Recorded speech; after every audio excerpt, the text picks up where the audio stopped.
ప్రార్థించుకున్నాను.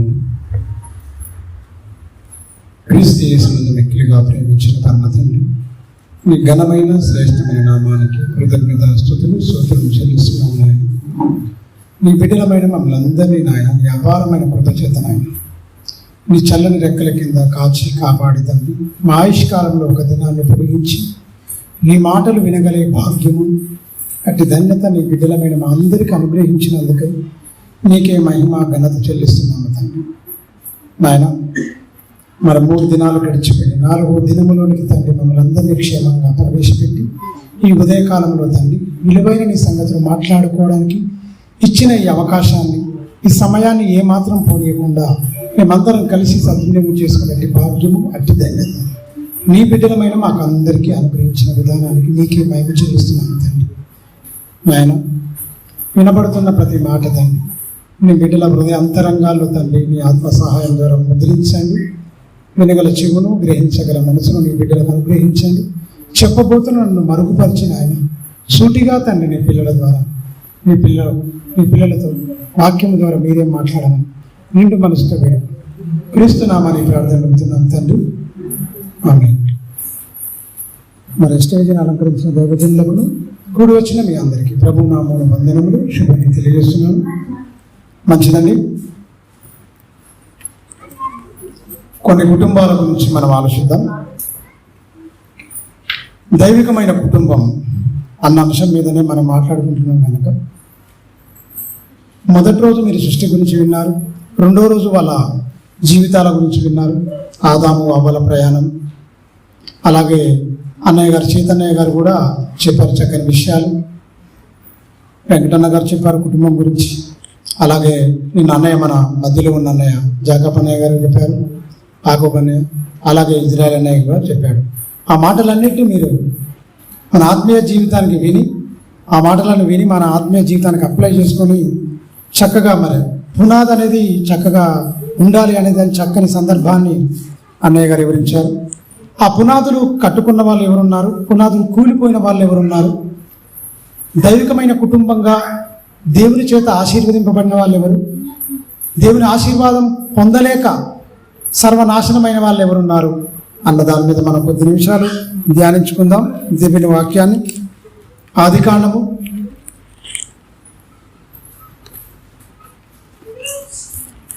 1వ అధ్యాయం సృష్టి క్రమాన్ని మొత్తం చూసుకున్నాం. 2వ అధ్యాయంలో వాళ్ళు రావడం, ఫలించడం చూసుకున్నాం. 3వ అధ్యాయంలో వాళ్ళ పతనం స్టార్ట్ అయింది. 4వ అధ్యాయంలో మరి కయ్యేను అయినా మరి వాళ్ళు ఇద్దరిని ఆశీర్వదించడం. ఈరోజు 4వ అధ్యాయంలోనే మనం చూసుకున్న ఒక మాట. ఆదికాండము 4వ అధ్యాయము 1వ వచనం. ఆదాము తన భార్య అయిన హవ్వను కూడినప్పుడు ఆమె గర్భవతి అయి కయ్యేను కని, యెహోవా దయ వలన నేను ఒక మనుషుడిని సంపాదించుకుని. మీరు గమనించండి, ఒక్కడిగా ఉన్న ఆయన ఇద్దరుగా జతపరచబడ్డారు, ఇద్దరుగా ఉన్నవారు 3గా మారిపోయారు, 3గా ఉన్నవారు 4గా మారిపోయారు అని మరి తొలి దినాన మనం మాట్లాడుకున్నాం. ప్రియమైన దేవుని పిల్లరా, ఈ అధ్యాయంలో చాలా జాగ్రత్తగా గమనిస్తే 2 కుమారులు వచ్చారు. 2 కుమారుల తర్వాత వాళ్ళకి ఏమైందంటే అర్పణలు తెచ్చారు. ఆ అర్పణలలో మరి ఎబేలు అర్పణ దేవుడు లక్ష్య పెడతాడు, కయ్యేను అర్పణను తృణీకరిస్తాడు. అంటే ఎందుకు ఈ అర్పణలు తీసుకొచ్చాడు, ఎందుకు ఈ తృణీకరించాడంటే ఇచ్చేదానికంటే ముఖ్యంగా ఇచ్చే మనసు ముఖ్యమైనది చాలా. నీ అర్పణలు ఈ అన్నిటితో నాకు పని లేదు. అంటే ఇచ్చే మనసును బట్టి, నీ గుణాన్ని బట్టి, నీ ధనం కంటే నీ గుణం చాలా ముఖ్యంగా ఉండాలి అని అక్కడ మనకు నేర్పించడానికి ఒక మంచి సందర్భాన్ని మనం తీసుకోగలం. ఈ 4వ అధ్యాయంలో మరి ఈయన ఎబేలు గారు చంపేస్తాడు. అలాగనే ఈయనే దేశదిమ్మరై తిరిగిపోవడం, దేవుని సన్నిధిలో వెళ్ళగొట్టబడడం, అతను చంపకుండాన్నట్లు అతనికి ఒక గుర్తు వేయడం, ఇవన్నీ మీరు చదువుకున్నదే. కాకపోతే అతనికి పెళ్ళి అవుతుంది, అతను కూడా పిల్లలు ఉంటారు. అతడు దేవుని కుటుంబంగా కాకుండా దయ్యపు కుటుంబంగా మారిపోయింది. ఎవరిది? కయ్యేని సంతానం మొత్తం టోటల్గా. వాళ్ళు ఏం చేస్తాడంటే నగరాలు నిర్మించుకుంటాడు. ఆనోక అంటే ఆయన కొడుకు పుడతాడు. ఈయనకు అతని పేరిట ఏం చేస్తాడు, ఒక ఊరినే కట్టిస్తాడు ఆయన. ఈ కయ్యేని సంతానంలో ఉన్న వాళ్ళు పెళ్లి చేసుకుంది ఎవరని? 2 భార్యలను చేసుకుంది. లెముకు అని ఒక ఆయన ఉంటాడు. లెముకు భార్యలారా నా మాట పలుకు వినుడి. అదా ఓ సిల్లా, అంటే అదా సిల్లా అని ఇద్దరు భార్యలను చేసుకుంటాడు ఆయన. ఫస్ట్ ప్రారంభంలో ఇద్దరు భార్యలకు నాంది పలికింది ఎవరయ్యా అని మనం అంటే ఏంటి? లెముకు. మీరు గమనించండి, వాళ్ళ సంతానం ఎలా ఉందంటే దేవునికి దూరమైపోయి దయ్యపు సంతానంగా మారిపోయి భయంకరంగా వ్యతిరేకమైన పనులలోనే ఉంటారు తప్ప వీళ్ళు చనిపోయారు, వీళ్ళు ఉన్నారు, కాకపోతే ఏంటంటే దేవుని సన్నిధికి కాకుండానే పోయిరని మనం చెప్పొచ్చు. వాళ్ళ సంతానమైనా సరే, ఏశావు సంతానమైనా సరే, కానీ వీళ్ళందరూ దేవుని సన్నిధికి ఉండరు. ఇస్మాయిల్ అంటే ఆయన పితరుల యొద్దకు చేర్చబడ్డాడు, కానీ ఈయన సంతానం నుంచి ఒక్కడు పితరుల యొద్దకు చేర్చబడ్డట్టుగా లేదు. ఎవరి సంతానం?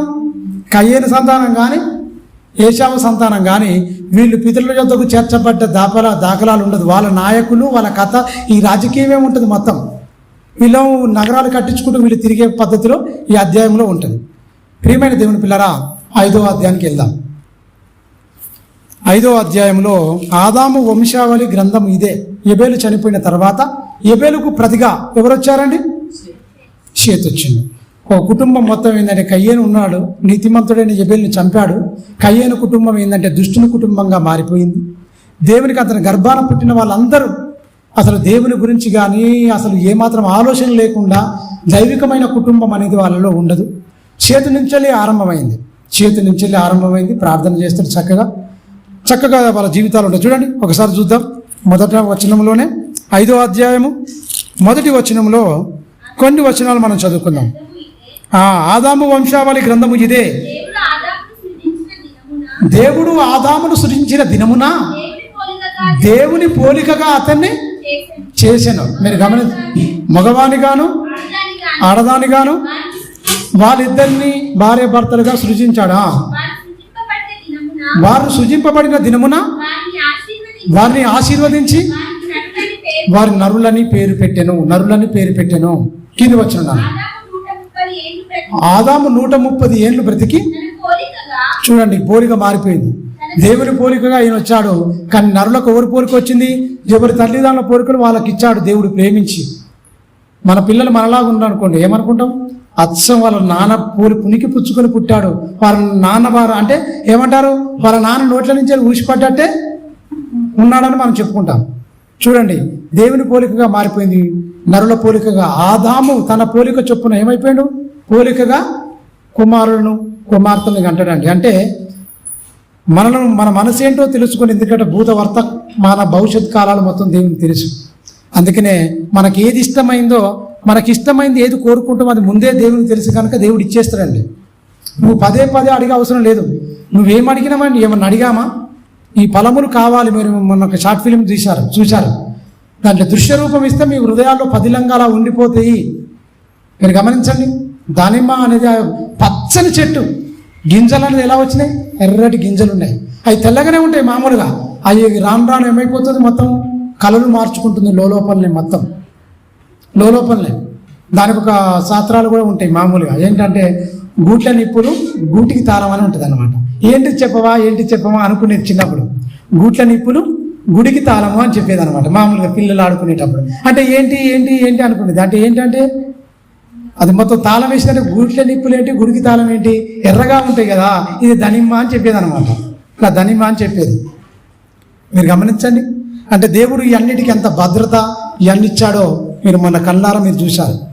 ఆదికాండము 1వ అధ్యాయము 31 వచనాల్లో ఉన్న అనేకమైన సందర్భాలు, అనేకమైన ఈ సర్వ సృష్టి గురించి సమస్తాన్ని వివరించి మొత్తం మనిషికి కావలసిన వనరులన్నీ సమకూర్చి మొత్తం ప్రకృతిలో మన పాదాల కింద దేవుడు పెట్టాడు.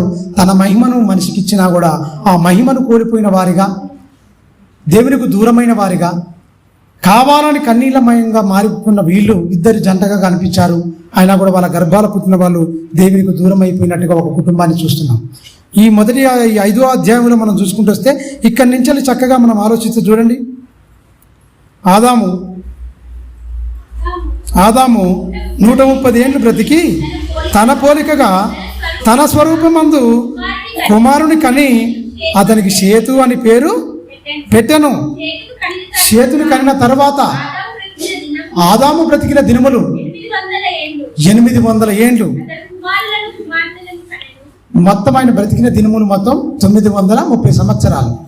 ఇప్పటికీ ఈ సంవత్సరాల్లో కుమారులను కుమార్తెలను అనేది చాలా మందిని కన్నాడు. ప్రియమైన దేవుని పిల్లల, తన స్వరూపమందు తన పోలికలో పుట్టినవారు అని చెప్తున్నాడు. కింది వచ్చిన చేతు 105 ఏళ్ళు బ్రతికి ఎనోషును, అంటే ఈ ఎవరెవరి నుంచి ఏమొచ్చిరని 5వ అధ్యాయం మొత్తం ఉంటుందండి. ఎవరి నుంచి ఏమొచ్చిరని ఒక్కసారి మనం చూద్దాం. ఈ 5వ అధ్యాయంలోనే చాలా ఎక్కువ అవుతుంది, మీరు తర్వాత చదువుకోండి. 28వ వచనం చూద్దాం.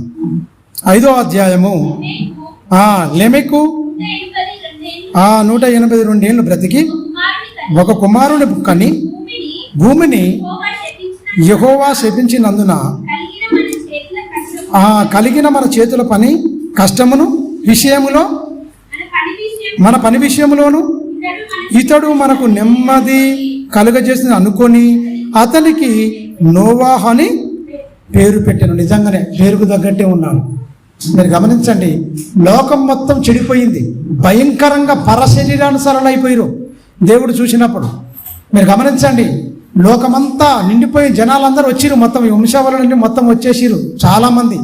కానీ లెముకు పుట్టిన ఈ నోవాహు మాత్రమే ఒకే ఒక్కడు దేవుని వల్ల కృప పొందిన వాడుగా మనం చూడగలమండి.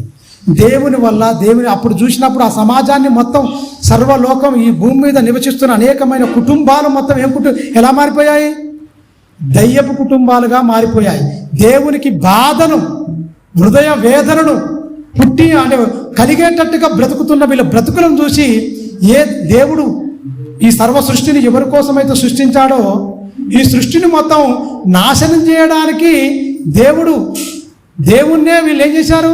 ఈ భూమి కానీ ఈ బ్రతుకుతున్న మనుషులు కానీ నేను అనుకున్నది జగతి పునాదయ్యపడక మునిపే నా పిల్లలు పరిశుద్ధులు గాను నిర్దోషులు గాను నా ఎదుట ఉండవలనని దేవుడు కోరుకుంటే మనుషులు మొత్తం పాపాత్ములు గాను దుర్మార్గులు గాను భయంకరంగా నరహంతకులు గాను మిగిలిపోయిన అప్పుడు ఆ సందర్భంలో చూసి ఆయన ఏమంటాడు ఎరికైనా? ఏ దాన్ని చూసి దేవుడు సంతాపం నొందలే కానీ కేవలం తన స్వరూపమందు తన పోలిక పుట్టిన దేవుని పిల్లల్ని ఆయన నుంచి వెళ్ళి వచ్చిన పిల్లల్ని చూసి మాత్రమే సంతాపం నొందాడండి, బాధపడ్డాడు, హృదయములు నొచ్చుకున్నాడని మనకు 6వ అధ్యాయంలో ఉంటుంది. నెమ్మది కలగజేస్తాడు. ఇతడు ఒక్కడేనండి, ఇతని నుంచి ఇతనికి పెళ్ళైంది, ఇతనికి పిల్లలు 3 కుమారులు. నోవాహు గారికి ఎంతమంది అండి? 3 కుమారులు. ఆ 3 కుమారులు కూడా ఆ కుటుంబం తండ్రికి తగ్గ తనయులుగా. మీరు గమనించండి, సుమారు 100 సంవత్సరాల ఓడగట్టాలంటే మామూలు విషయం కాదు. ఓడ చేసేయచ్చు, ఓడగట్టాలంటే మామూలు విషయం కాదు. మన భార్యలు వస్తే ఏమంటే మారిపోతారు. ఒక సంవత్సరం వచ్చిన సంవత్సరం 2 సంవత్సరాలు కూడా ఉండలేరు. పెళ్ళైనాక 6 నెలలు 3 నెలలకు ఏమైపోతున్నాయి? వేరే కాపురాలు అంటున్నది. ఇప్పుడు మీరు గమనించండి, వాళ్లకు పెళ్ళిళ్ళు అయినాయి, భార్యలు ముగ్గురు వచ్చి, అంటే ఒక్కొక్కరికి 3 కోడళ్ళు 3 కొడుకులు, భార్య. అత్తాకోడళ్ళు ఎలా ఉండరు మీరు గమనించండి. అప్పటికి ఋతు గ్రంథం ఏమి రాయవల్లే, అసలు వాళ్ళకు లిఖితపూర్వకమైన గ్రంథమే లేదు వారికి. అయినా కూడా అన్ని సంవత్సరాలు కలిసిమెలిసి ఉన్నారంటే మీరు గమనించండి. నోవాహు గారు ఎన్ని సంవత్సరాలు బతికారండి? 950 సంవత్సరాలు నోవాహు గారి జీవితకాలం. ఎన్ని సంవత్సరాలు అండి? 950 సంవత్సరాలు జీవితకాలం బ్రతికాడు. 100 సంవత్సరాలు సుమారు ఏంటి? ఓడగట్టుడు సాస్ట్ అయింది మొత్తం 100 సంవత్సరాలు. సితిసారపు నా మ్రాణుతో ఆ కర్ర మొత్తం ఒకే రకమైన కర్ర తీసుకొచ్చి అది కట్టాలి. కొలతలు మాత్రం దేవుడు చెప్పిండు. ఆ పనులు చేయాలంటే మామూలు విషయమా అండి? 1 రోజు 2 రోజులు పని చేస్తేనే మనకి ఏమైపోద్ది? చాలా మనం ఇదైపోతుండే. నాన్న చెప్తే ఏంటి అసలు లోకమంతా సంతోషంలో ఆనందంలో హాయిగా ఉన్నారు, అసలు నువ్వేంటి మాకు ఈ పని పెట్టినవి? అసలు ఈ పని ఏంటి? అసలు అందరు చూడు వాళ్ళు హాయిగా తింటున్నారు, త్రాగుతున్నారు, సంతోషిస్తున్నారు, సుఖిస్తున్నారు లోకంలో. నువ్వేంటి మాకు ఈ కట్టెలు నరకరాపోరా, ఈ తీసుకురాపో, ఈ కట్టుకుందామని ఈ పనులలో మాకులు పెట్టావు, మాకు ఆనందం లేదు, ఒక సంతోషం లేదు, ఈ పని ఏంటని తండ్రిని ఏమైనా ప్రశ్నించారండి? అప్పటిది ఏమైనా జలప్రలయం ఆయన అప్పటికే 500 సంవత్సరాలు అవుతుంది. అప్పటి వరకు జలప్రలయం లేదు, వర్షాలు పడుతున్నాయి పోతున్నాయి అంతే. కేవలం ఒక వాక్యన పడుతుందండి. దేవుని మాటకు విధేయుడైందంటే వాళ్ళ భక్తి ఎక్కడ, మన భక్తి ఎక్కడ? అసలు గ్రంథస్థం లేనప్పుడు వాళ్ళు చెప్పిన మాటలు ఒక మాటను పట్టుకొని అంత భక్తిగా కొనసాగించిన ఆయన ఎక్కడ? ఇన్ని పుస్తకాలు ఆదికాండం నుంచి ప్రకటన గ్రంథం వరకు 66 పుస్తకాలు రాయించినా మనలో భక్తి పెరగట్లేదు, కానీ భక్తిహీనత పెరుగుతుంది. మీరు గమనించండి. వాళ్ళకు మన జీవితాలకు అసలు ఏమైనా పోలిక ఉందంటారా? పోలిక గింతలనా? ఆవగింత అంత విశ్వాసం ఇట్టుదారని నేర్చుక్రీస్తు. ఈ కమ్మల చెట్టుగో మొత్తం లేచి ఆ సముద్రం నాటబడుతున్నాడు. ఆ పర్వతం కూడా వచ్చి ఇది సముద్రం ఏర్పడుతుంది, అది మీకు లోపడుతుందని చెప్పాడు. మీరు గమనించండి, అపోస్తులతోనే వాళ్ళకు కూడా అవగించంత విశ్వాసం లేదు అప్పుడు ప్రారంభంలో. మీరు గమనించండి, లిఖితపూర్వకమైన గ్రంథం లేనప్పుడే ఒక మాటతోనే కుటుంబాన్ని మొత్తం దేవుని పనులలో నిమగ్నమైపోయి అందరూ ఎగతాళి చేస్తున్నా 1 సంవత్సరం 2 సంవత్సరాలు కాదా నిరీక్షణ. మీరు గమనించండి, మనకెన్నేళ్ళు అండి, మన జీవితకాలం ఎంత అండి? ఇప్పుడు 60 70 అధిక బలం ఉన్నాయి, 80 ఐటికి ఏంటి 80 ఏళ్ళు వచ్చినాయంటే మొత్తం కొలాప్స్. ఎక్కడ ఎడబడతాం మనం? కళ్ళు కనపడక, పనులు ఊసిపోయి మొత్తం, చెవులు వినపడక, కాళ్ళు నడవక, మంచానికి అతుక్కపోయి మొత్తం ఆదరించే దిక్కు లేక, చూడలేక, అవమానాలు, తిరస్కారాలు భయంకరమైనవి ఉన్నాయి. అంతేనా? అవి గుర్తుపెట్టుకుని ఎంత జాగ్రత్తగా బతకాలి మనం. మీరు గమనించండి, అన్ని 100 సంవత్సరాలు ఉన్నవారికి నిరీక్షణ ఉంది. 60 ఏళ్ళు ఉన్నవాడికి నిరీక్షణ లేదు, భక్తి లేదు. అన్నేళ్ళు బతికినోడుకో చాలా భయము, భక్తి, వినయము, విధేయత వాళ్ళకున్నది కుటుంబాలకు. మన జీవితం ఎంత అండి? ఎంత? ఆయన ఓడగట్టిన జీవితం కాదు మనది. ఆయన ఓడగట్టిన జీవితం కాదండి మన బతుకులు. మీరు గమనించండి, ఆ ఓడగట్టిన జీవితం కాదు. అయినా కూడా ఈ జీవితంలో ఎంతో అతిశయం, ఎంతో గర్వం, ఎంతో భయంకరమైన పద్ధతులు. దేవుడు అంటే లెక్కలేనితనం, దేవుని మాట్లాడే బొత్తిగా నిరాకరించడం, విసర్జించడం, అంతా తెలుసు అన్నట్టుగా భ్రమలో ఈ భక్తి సరిపోదులే అని అడ్జస్ట్మెంట్. దేవుడు కాడు అసలు.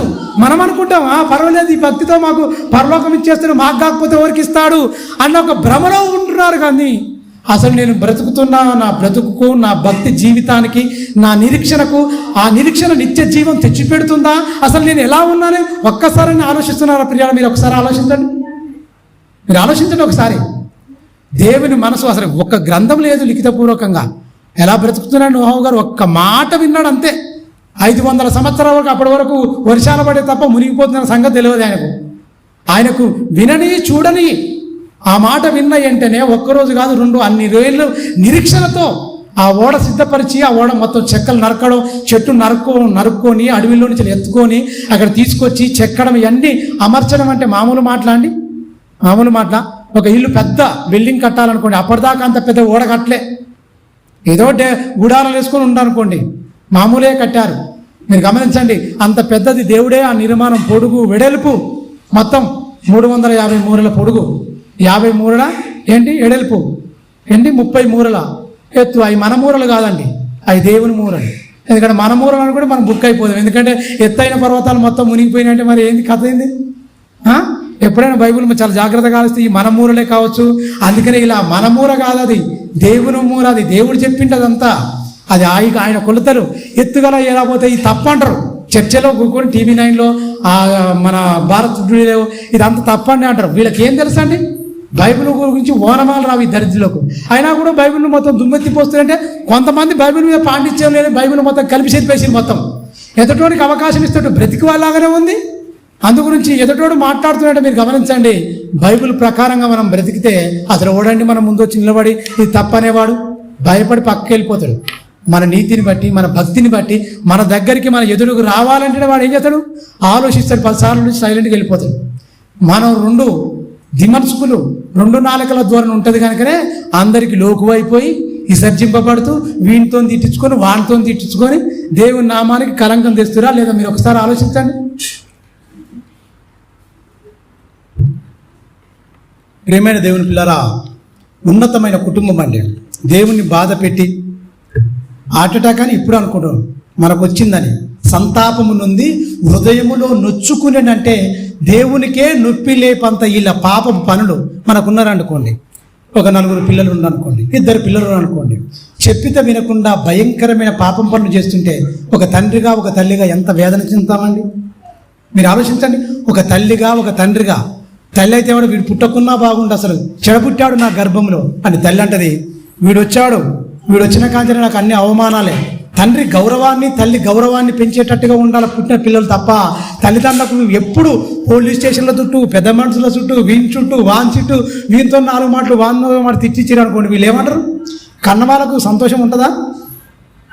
పిల్లలు లేనివాడే బెటరా బాబు, వీడు కన్నాను కానీ ఏంటి వాని రాతను కనలేదు అంటారు. జనరల్గా వాళ్ళ లోకంలో చెప్పుకునే మాట. పిల్లలను కన్నాను వాళ్ళ రాతలను కన్నామా అని అంటారు. కానీ దేవుడు ఏమంటుంటే బాల్యం నుంచి వెళ్ళే దేవుని వాక్కులు ఉండాలి.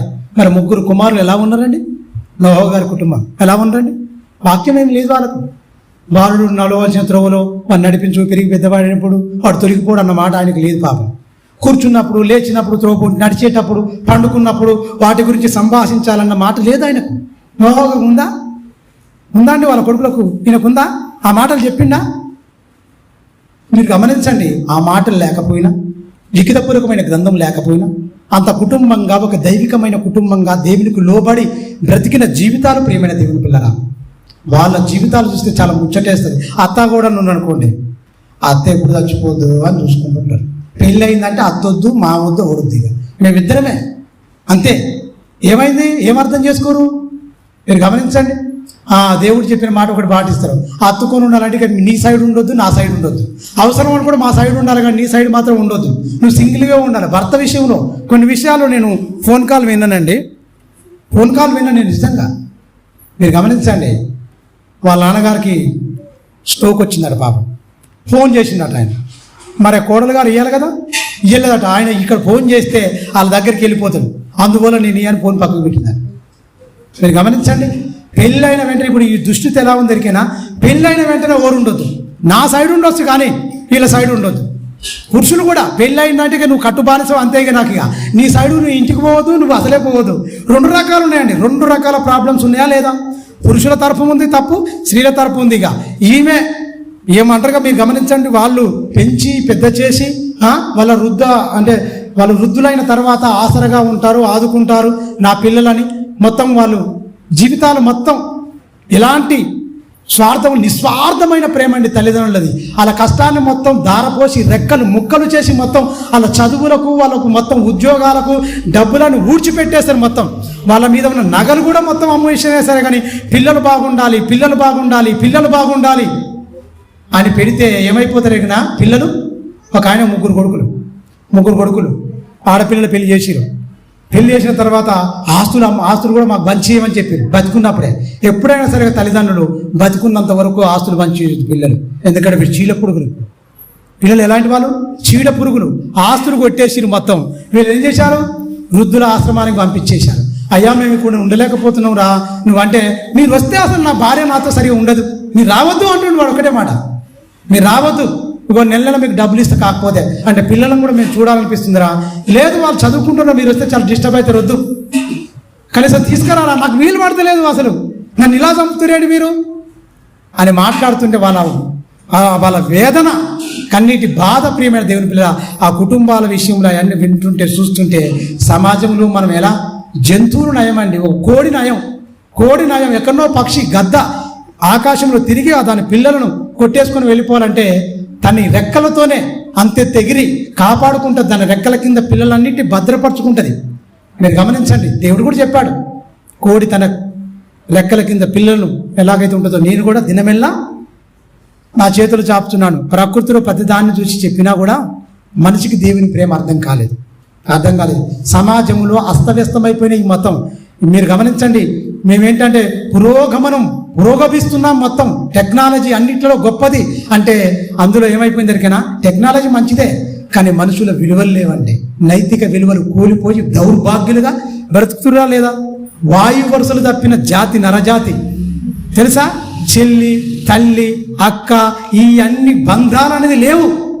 బంధాలకు మొత్తం వదిలేసిరు. మొత్తం శరీరంలో పుట్టే కోరికలను భయంకరంగా తీర్చుకుంటూ భయంకరమైన సాతాను చేత పీడింపబడుతూ వాని కబంధాస్తలలో చిక్కబడి కుటుంబాలు విలవిలలాడిపోతున్నాయి. మొత్తం అవి విడిపింపబడాలన్నా, కుటుంబాలు కట్టబడాలంటే, దేవుని పిల్లలందరూ దేవుని గురించి బ్రతకాలంటే దేవుడు ప్రారంభం నుంచి వెళ్ళి, మానవుని ప్రారంభం నుంచి వెళ్ళి వాని ముగింపు ఎలా ఉండాలి, వాడు ఎలా జీవించాలి, ఎలా జీవితాన్ని కట్టుకోవాలని 66 పుస్తకాల్లో చక్కగా దేవుడు రాయించిన మాటలు ప్రియులారా, చక్కగా రాయించిన మాటలు.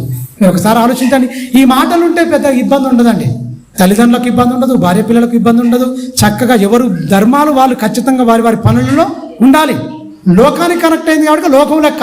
కోడలు వచ్చిందనుకోండి, ఆమెను ఎలా చేయాలి, పని చేయించుకోవాలని ఒక్క పని కూడా ముట్టకుండా పిల్లల్ని ఆమె సగేసుకోవాలి, వంటలు ఆమె వండుకోవాలి, భర్తకు చూసుకోవాలి, వీళ్ళకు చూసుకోవాలి, వాళ్ళకు చూసుకోవాలి. పీల్చి పిప్పి చేస్తారు మొత్తం. ప్రేమ ఉంటుందా అని కోడలకు అలా చేస్తే? ఉంటుందా అండి? మీరు గమనించండి, ఉంటుందా అసలు? అత్త మీద ఏమైనా ప్రేమ ఉంటుందా? అస్సలు ఉండదు. కోపం రగిలిపోద్ది మొత్తం. ఇంతగా నేను పని చేస్తుంటే మళ్ళీ అదే మన కాలు మీద కాలేసుకుని ఊపుకుంటా ఇది తీసుకురా అది తీసుకురా అని చెప్తే చాలామంది ఉన్నారా లేరా? ఖచ్చితంగా ఉన్నారు.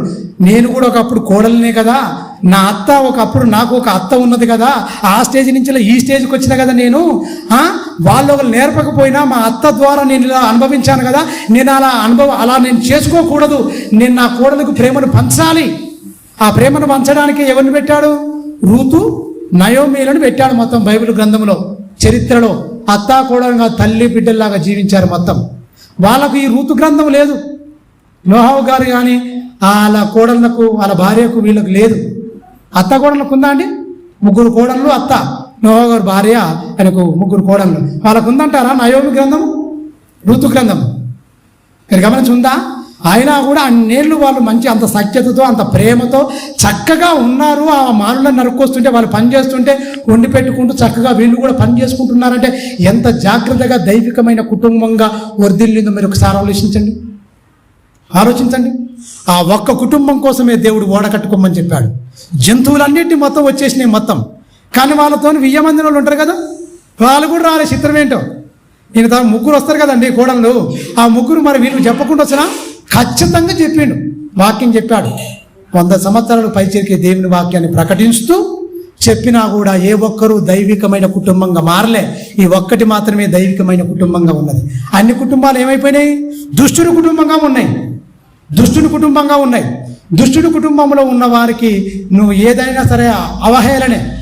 ఏం చేసినారికైనా నోహో గారిని ఏలన అపహాసం చేసిరు. మీరు గమనించండి. మనం కూడా చక్కగా నీతిగా బ్రతకాలి, మంచిగా ఉండాలి, మంచిగా ఉన్నాం అనుకోండి, ఏలన చేసుకుంటారు, నవ్వుకుంటారు. నిజం. ఎందుకంటే సత్యానికి అనేది లోకంలో మనిషి హృదయంలో స్థానం లేదు.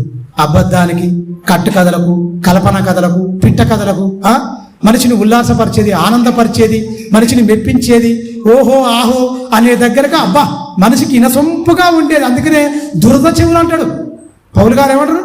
దురద చెవులు. వాక్యం వింటప్పుడే దురద. లోక సంబంధం, లోక వార్తలు వింటప్పుడు ఏముంటుంది? మంచిగా ఉంటుంది. చెవునివ్వరు వాళ్ళు. సత్యానికి ఏదానికి చెవునివ్వరని చెప్పేసి మొత్తం.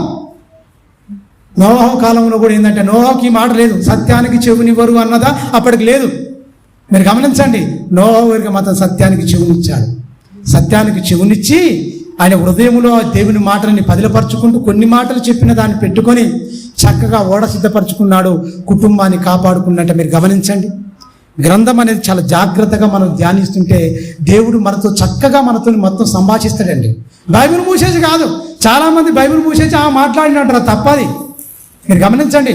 దేవుడు వాక్యము ద్వారా తన మాటల ద్వారా ఇప్పుడు మాట్లాడతాడు. దర్శనాలు ఇది కాదు. వీళ్ళు చెప్తున్నదంతా బైబిల్కు వ్యతిరేకమైన పద్ధతులు. వెళ్ళిపోయింది మొత్తం, ఒక ట్రాన్స్లోకి వెళ్ళిపోయింది భయంకరంగా. దేవుని వాక్యాన్ని మొత్తం కలిపి చెరిపేసి మొత్తం అన్నిట్లలో ఇదొకటి, అన్నిట్లలో ఉన్నాయి అన్ని మత గ్రంథాలు, అందులో ఇదొకటి అంతే అన్నట్టుగా ఉంది. అన్నిటికి కాదు అసలు. ఈ అన్నిటికి దీని ముందు అసలు దీన్ని పోలుస్తందుకు, దీంతోని ఈ జీవ గ్రంథముతోని పోలుస్తందుకు ఏది సరికాదు తెలుసా? పుస్తకములు అధికముగా రచింపబడును, వాటికి అంతం లేదు. మానవ కోటికి ఇదే విధి. అంటే మనిషికి 60 ఏళ్ళు 70 ఏళ్ళు జీవితం బ్రతుకుతున్న ఈ మనుషులందరికీ కోటాను కోట్ల మంది పుట్టుకొస్తున్నా వీళ్ళందరికీ 850 కోట్ల మంది ఉన్నప్పటికీ మానవ కోటికి విధి అంటే విలువలు నేర్పేది, కుటుంబ విలువలు నేర్పేది, కుటుంబాలను కట్టేది 66 పుస్తకాల మహాజ్ఞాన గ్రంథం దేవుని మనసు. ఏ యోగ్యత ఉందని మనకి ఈ మాటలు పట్టుకోవడానికి? పాపులమైన మనల్ని తన రక్తము ద్వారా కడిగి పరిశుద్ధులుగా చేసి ఇన్ని 66 పుస్తకాలు ఒక మాటతో ఆయన విన్నాడు. వాక్యం లేనప్పుడు ఇన్ని మాటలున్నా వినకుండా పెడచెవున పెడుతున్న మనమెక్కడ? నోవాహు కుటుంబానికి ఒక లిఖితపూర్వకమైన గ్రంథం లేనప్పుడు బ్రతికిన వాళ్ళ బ్రతుకులెక్కడ? వాళ్ళ కాలు గోటికి సరిపోమండి మనం. వాళ్ళ కాలు గోటికి సరిపోము మనం. భక్తుల జీవితాలు చాలామంది భక్తులను కూడా నిందించే దౌర్భాగ్యులు ఉన్నారు బోధకులు. ఒక ఆయన అంటాడు, ఏందయ్యా ద్రాక్షరసం దగ్గర గెలబడినాడు, ఇది మంచిది కాదు. ఆయనకున్న భక్తి ఉందా నీకు? ఆయన కాలు గోటికి సరిపోవు అసలు. అదే ప్రతిదీ దేవుడు రాయించాడు, పక్షపాత కాదు కనుక ప్రతిదీ మనం ఖచ్చితంగా రాయించాడు. మనం తెలుసుకొని అలా ఉండకూడదని మనం తెలుసుకోవాలి తప్ప అలా ఎందుకున్నాడు అంటే నువ్వు బాగుపడుతుందుకు. అదెందుకు నువ్వు అర్థం చేసుకో? ఆయన తప్పిస్తావా? దాన్ని తప్పు పట్టుకుంటావా మనం? బైబిల్ని ఎలా చదవాలి, ఏంటి, ఎలా విభజన చేయాలి అర్థం తెలియకుండా వీళ్ళే బైబిల్ను మొత్తం వేరేటోళ్ళకి అపార్థం చూపిస్తారు వీళ్ళే. కొన్ని ప్రియమైన దేవుని పిల్లరా, 6వ అధ్యాయం చూడండి, 6వ అధ్యాయం 4వ వచనం. ఆ దినములలో ఆ నెఫీలీలను వారు భూమి మీద నుండిరి, తర్వాత వారు ఉండిరి. 5వ వచనం. నడు చెడుతనము భూమి మీద గొప్పది కనుక వారి హృదయం యొక్క తలంపులను ఊహాలన్నీ ఎల్లప్పుడూ. ఎప్పుడండి ఇలాంటి టెక్నాలజీ ఉందా? యూట్యూబ్, ఫేస్బుక్, వాట్సాప్, ఇవన్నీ చెత్త చెదారాలు, ఈ అన్ని ఛానళ్ళన్నీ ఉన్నాయా వాళ్ళకు? లేక మునిపై ఏమైనాయట? వాళ్ళ హృదయం పోయిందట, తలంపులు పోయినాట, ఊహలు కూడా పోయినాయట అండి. హృదయము, తలంపులు, ఊహలు ఎల్లప్పుడూ కేవలం చెడ్డమని యెహోవా చూచి, మనిషి హృదయంలో చూసిండి ఎక్కడ వాక్యం లేదు అసలు. మీరు గమనించండి, మాటలు లేవు. మనుషులందరినీ ఊహల్లో చూసినా కూడా దేవుడు చూస్తున్నాడు. ఎక్కడైనా అవకాశం ఉందా వీళ్ళలో మంచి నా స్వరూపము, నా పోలిక, నా తత్వము, నా గుణగణాలు ఏ ఒక్కరిలో ఉన్నాయని చూసిండు హృదయంలో. అన్ని హృదయాలన్నీ ఏమైపోయినాయి? మలినాలైపోయినాయి, మొత్తం మలినాలైపోయినాయి. ఎప్పుడు? అప్పుడే ప్రారంభ దినాలలో ఏమైపోయినాయి? హృదయం మొత్తం ఆక్రమించిండు దుష్టుడు, మొత్తం పాపంతో నిండిపోయింది, మొత్తం పరశరీరానుసారంలో అయ్యారు, మొత్తం భయంకరంగా అయిపోయింది. ప్రియమైన దేవుని పిల్ల, వాళ్ళ హృదయాన్ని చూసినప్పుడు దేవుడు అనుకున్నాడు, వాళ్ళ హృదయాన్ని చూశాను నేను, వాళ్ళ తలంపులను చూశాను, వాళ్ళ ఊహలను చూశాను. అవి ఎప్పుడు చూస్తూనే ఉన్నాడు దేవుడు. నరుల హృదయం తేటగా కనిపిస్తుందని మన సామెతల గ్రంథం ఉన్నాడు. ఆయన నరుల హృదయం ఎలా చూస్తాట? తేటగా కనిపిస్తాట. అది చూసినప్పుడు తేటగా లేదు నరుల హృదయం. ఎలా ఉంది? మలినాలతో, భయంకరమైన మత్సరముతో, క్రోధముతో, కుళ్ళు కుతంత్రముతో, వ్యభిచార కామ వికారమైన చేష్టలతో నిండిపోయిన ఒక దౌర్భాగ్యమైన హృదయం చెడిపోయింది మొత్తం, నరలోకం మొత్తం. ఇలాంటి దానిగా నేను ఉంచనిగా. చేనుకు పీడబడాలి. చేనుకు ఏంటి? చెరుకు తోటలు ఉంటాయి, మీకు తెలుసుగా అనుకుంటా. చెరుకు తోటకు చీడ పట్టింది అనుకోండి, ఏం చేస్తారు? పంటకు చీడ పడితే మందులు కొట్టినా పోదు, ఏం చేస్తారు? తగలబెట్టేస్తారు. ఇది తగలబెట్టాలిగా, ఇదంతా పోవాలంటే తగలబెట్టాలిగా అని తగలబెట్టేస్తారు. దేవుడు ఏమనుకున్నాడు? ఈ చీడ పీడ మొత్తం పట్టింది కనుక ఇలాంటి వాళ్ళు కాదు, మంచి వాళ్ళే నాకు కావాలి, ఇలాంటి వాళ్ళు నేను ఉండాలని నేను కోరుకోలేదు. జగతి పునాది వేయబడక మునిపే ఆయన ఎలాంటి పిల్లలు కావాలని కోరుకున్నాండి? ఎలాంటి కుటుంబంగా ఉండాలని కోరుకున్నాడు? ఎలాగ ఉండాలనుకున్నాడు? పరిశుద్ధులుగా, నిర్దోషులుగా ఉండవాలని జగతి పునాది వేయబడక మునిపే ప్రేమ చేత క్రీస్తులో తన కోసము నిర్ణయించుకునేను. ఎఫెసీయులకు రాసిన పత్రిక, మొదటి పత్రిక, ప్రారంభ దినాలను చదువుకున్నాగా మనం. మీరు గమనించండి, 4-6 వచనాలు కలిసి ఉన్నాయి, అందులో ఉంటుంది. మీరు గమనించండి. దేవుడు కోరుకున్నది జగతి అంటే ఆదాము నుంచెల్లి, ఆదాము కూడా రాక మునిపే అంటే జగతి పునాది వేయబడక మునిపే అంటే ఈ సృష్టి కలగక మునిపే మనుషులందరూ నా ఎదుట ఎలా ఉండాలి అని అపోస్తుడైన పౌలు గారు అన్యజనులైన ఎఫెసీలో నివసిస్తున్న వారికి దేవుని సంకల్పాన్ని, దేవుని ఉద్దేశాన్ని, మనం ఎలా ఉండాలి, దేవుడు ఎలా కోరుకుంటున్నాడు అని చెప్తున్న ఒక వివరణాత్మకమైన ఆ సందర్భాన్ని మనం గమనించవచ్చు. ప్రియమైన దేవుని పిల్లరా, మీరు గమనించండి, పరిశుద్ధులుగాను నిర్దోషులుగాను ఉండవాలని దేవుడు కోరుకున్నాడు. మనిషిలో పరిశుద్ధత లేదు, యథార్థత లేదు, భక్తి లేదు, హృదయము, తలంపులు, ఊహలన్నీ మొత్తం ఏమైపోయాయి? చెడిపోయాయి. అప్పుడు ఏమైపోయింది ఎరికేనా? దేవునికి నొప్పి వచ్చిందట అండి. ఎక్కడ? హృదయం నొప్పి అంటే నాకు వచ్చింది కనుక నాకు బాగా తెలుసు. మాట్లాడలేను తెలుసా? నాలుక లావైపోద్ది, చల్ల చెమటలు వచ్చేస్తాయి, కాళ్ళు బరువెక్కిపోతాయి, మొత్తం శరీరం మొత్తం, ఈ చెయ్యి మొత్తం లాగేస్తుంది, మొత్తం భయంకరమైన నొప్పిగా. ఒక్క మాట కూడా పెకులం, మనం మాట్లాడలేం, మొత్తం అలా నిలబడిపోతాం. ఈ మాట అంతకుముందు చదివినప్పుడు దేవుని నొప్పి అంటే ఏంటో అనుకున్నాను నేను. ఈ అటాక్ వచ్చినప్పుడు ఇంకా బాగా అర్థమైంది. అమ్మ, నొప్పి అంటే ఇలాంటిదా? అంతే. ఈ నొప్పి ఎంతగా దేవుణ్ణి బాధ పెట్టారు అని మనకు అర్థమయ్యేటట్టు, ఆయన ఆత్మ కనుక మనకు అర్థమయ్యేటట్టుగా మానవలోకం అర్థం చేసుకుంటుంది. మోషే గారు ఈ గ్రంథాన్ని రాసేటప్పుడు మనుషుల వికృతమైన శాస్త్రాల వల్ల దేవునికి నొప్పి, అప్పటికి కూడా నొప్పి అనేది ఏంటో తెలుస్తుంది. పిల్లలు బాధ చెడిపోతే వాళ్ళు ఇదిగా వేస్తే బాధపడి ఎలాగైతే మనిషి నొప్పి పెడతాదో, దేవుడికి కూడా సాక్షాత్తు మనుషుల కామ వికారమైన చేష్టల వల్ల పరశరీరానుసారులై వాళ్ళ బ్రతుకుతున్న బ్రతుకులను చూసి దేవుడు కూడా మనకు అర్థమయ్యే రీతిలో దేవుడు రాయించిన మాటలు మోషే ద్వారా. మీరు గమనించండి, ఆ నొప్పి అనేది భయంకరమైంది. అందుకనే అరే అలా మాట్లాడుతున్న టక్కున చనిపోయిందండి అంటారు. నిజమేనండి, అలా మాట్లాడుకుంటే ఆ నొప్పి భయంకరమైన నొప్పి మన రక్తాన్ని ఏం చేస్తుంటుంది అంటే అది శుద్ధి చేస్తుంటుంది. అదే బ్లాక్ అయిపోతే ఏమైపోతుంది? మీరు గమనించండి, పైపు ఉంది, మోటార్ వేసింది అనుకోండి, పైపు ఏమైపోయింది? ఓళ్ళు పడ్డాయి కనుక నీళ్ళు వస్తలేవాయి. మీరు గమనించండి, మొత్తం మూసేస్తే ఏమైపోద్ది? నెప్పలు వలిగిపోయి కింద ఒక నెప్పలు ఉంటుంది, అది పగిలిపోయి మోటార్ కిందికి పోద్ది. మూత పెట్టేసినాం అనుకోండి టైటు, పైన మోటార్ పోయకుండా నెప్పలు ఒకటి ఫిట్ చేసినాం అనుకోండి, మూత కింద ఏముంటుంది? మోటార్కు నెప్పలు ఉంటుంది. ఇట్లా పైపు ఉండేసి అది మొత్తం ఏమైపోద్ది? ఫోర్స్ ఎక్కువైపోయి మోటార్ పగిలి కిందికి పోతుంది. అది మోటార్లు నాకు తెలుసు అది, ఎందుకంటే ఆ మోటార్ పెట్టేటప్పుడు లోపలికి దింపేటప్పుడుగా ఈ ఫోర్స్ మనం నీళ్ళు ఇక్కడ పైపు మలకపోవడం కానీ ఏదైనా అయిందనుకోండి, కింద నెప్పలు ఖచ్చితంగా దెబ్బతిని పగిలి కిందికి వెళ్ళిపోతాయి, నీళ్ళు అన్ని బ్లాక్ అయిపోతాయి. మరి ఈ రక్తాన్ని మొత్తం అరికాలు నుంచి నన్నెత్తి నుంచి అరికాలు వరకు మొత్తం రక్త ప్రసరణ జరగాలి అంటే ఏమైపోయి ఉండాలి? చిన్న నరాలండి, చిన్నవి ఎంటిక వాసనలో ఉండే నరాలకు కూడా రక్తం అనేది సరఫరా కావాలి. ఈ గుండె మంచి శుద్ధి చేస్తుంది. అదే ఆగిపోతే ఏమైపోతుంది? టప్పన కొట్టు కూడా పుట్టిన పోతాం, అంతే ఆగిపోతాం. మీరు గమనించండి ఎంత జాగ్రత్తగా మనం ఆలోచించాలి. మీరు గమనించండి, ఆ శిష్టాన్ని పెట్టిన దేవుడు, అది ఎవరికి అర్థం కాకుండా బ్రతుకుడు దుష్టుడు.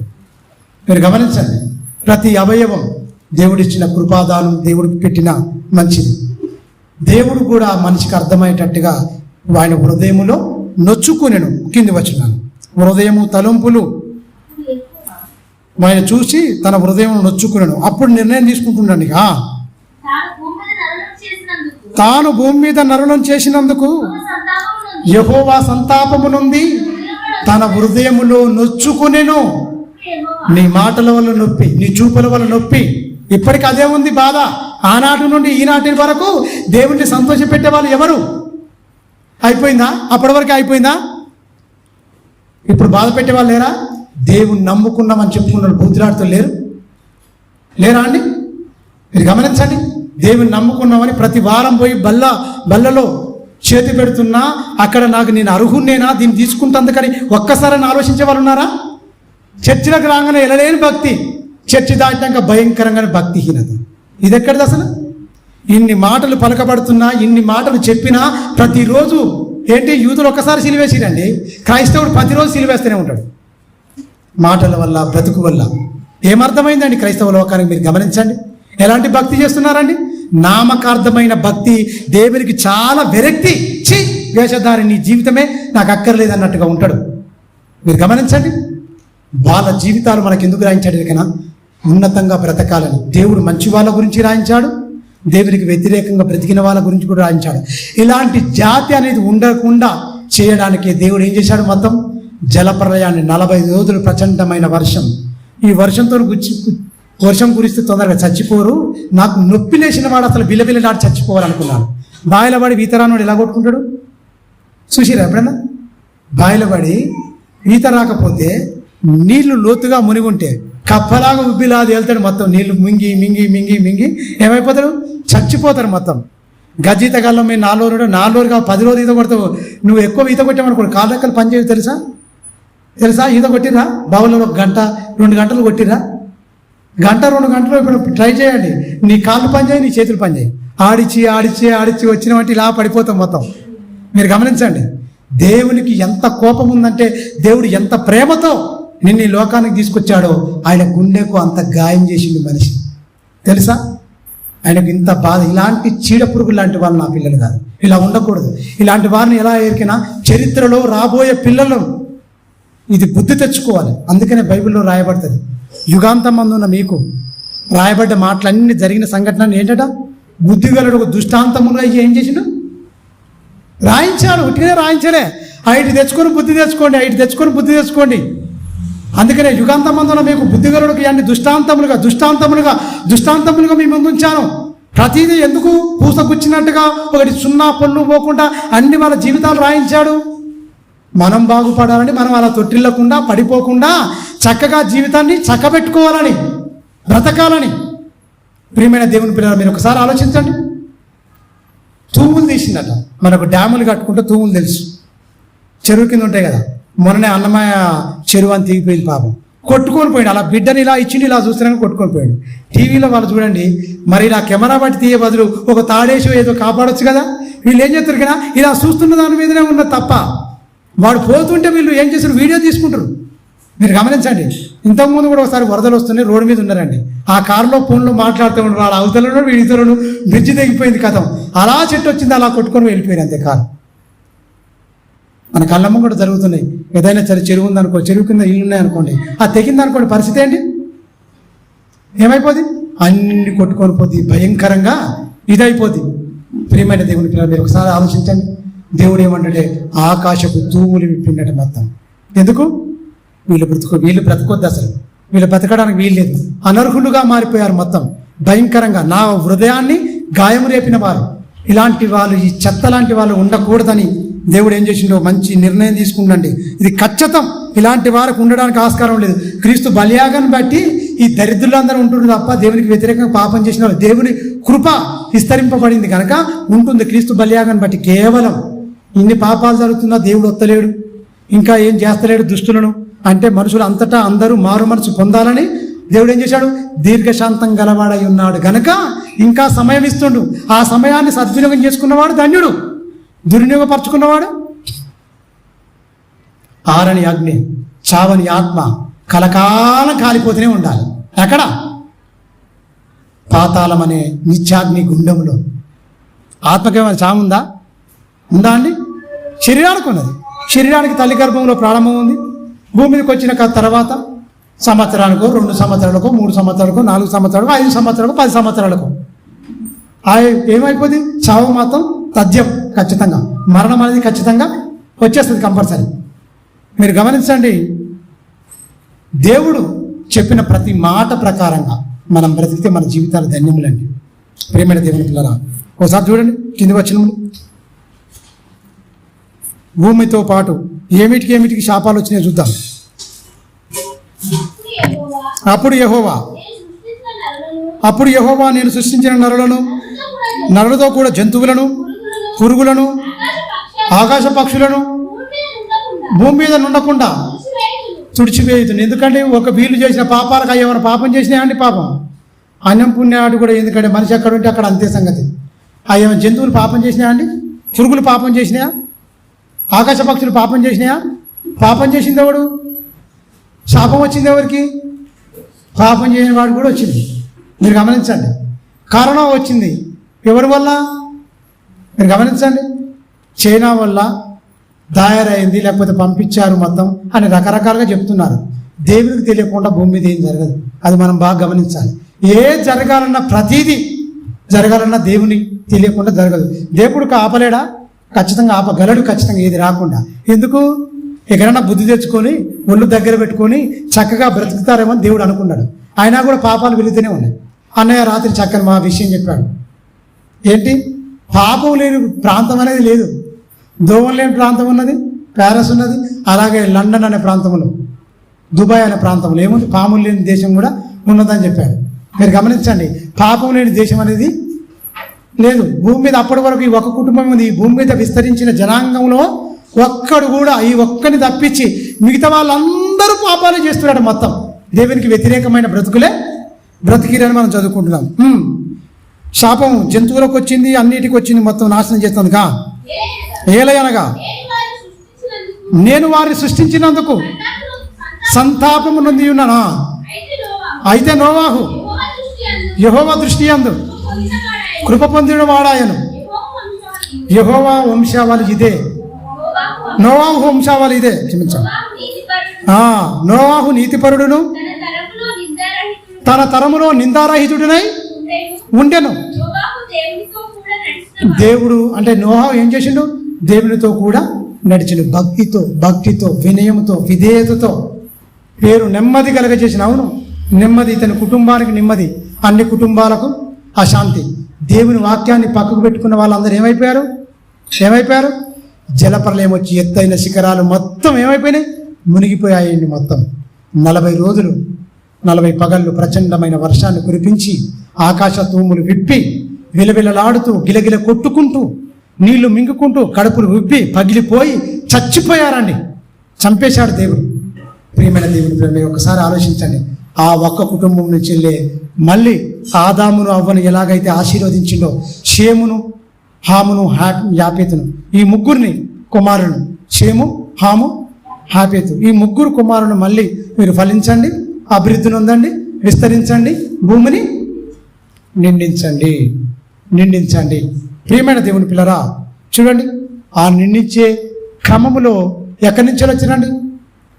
అబ్రహాంకి ఎక్కడి నుంచి వచ్చాడండి? ఏ సంతానం నుంచి వచ్చాడు? ఇలా ముగ్గురులో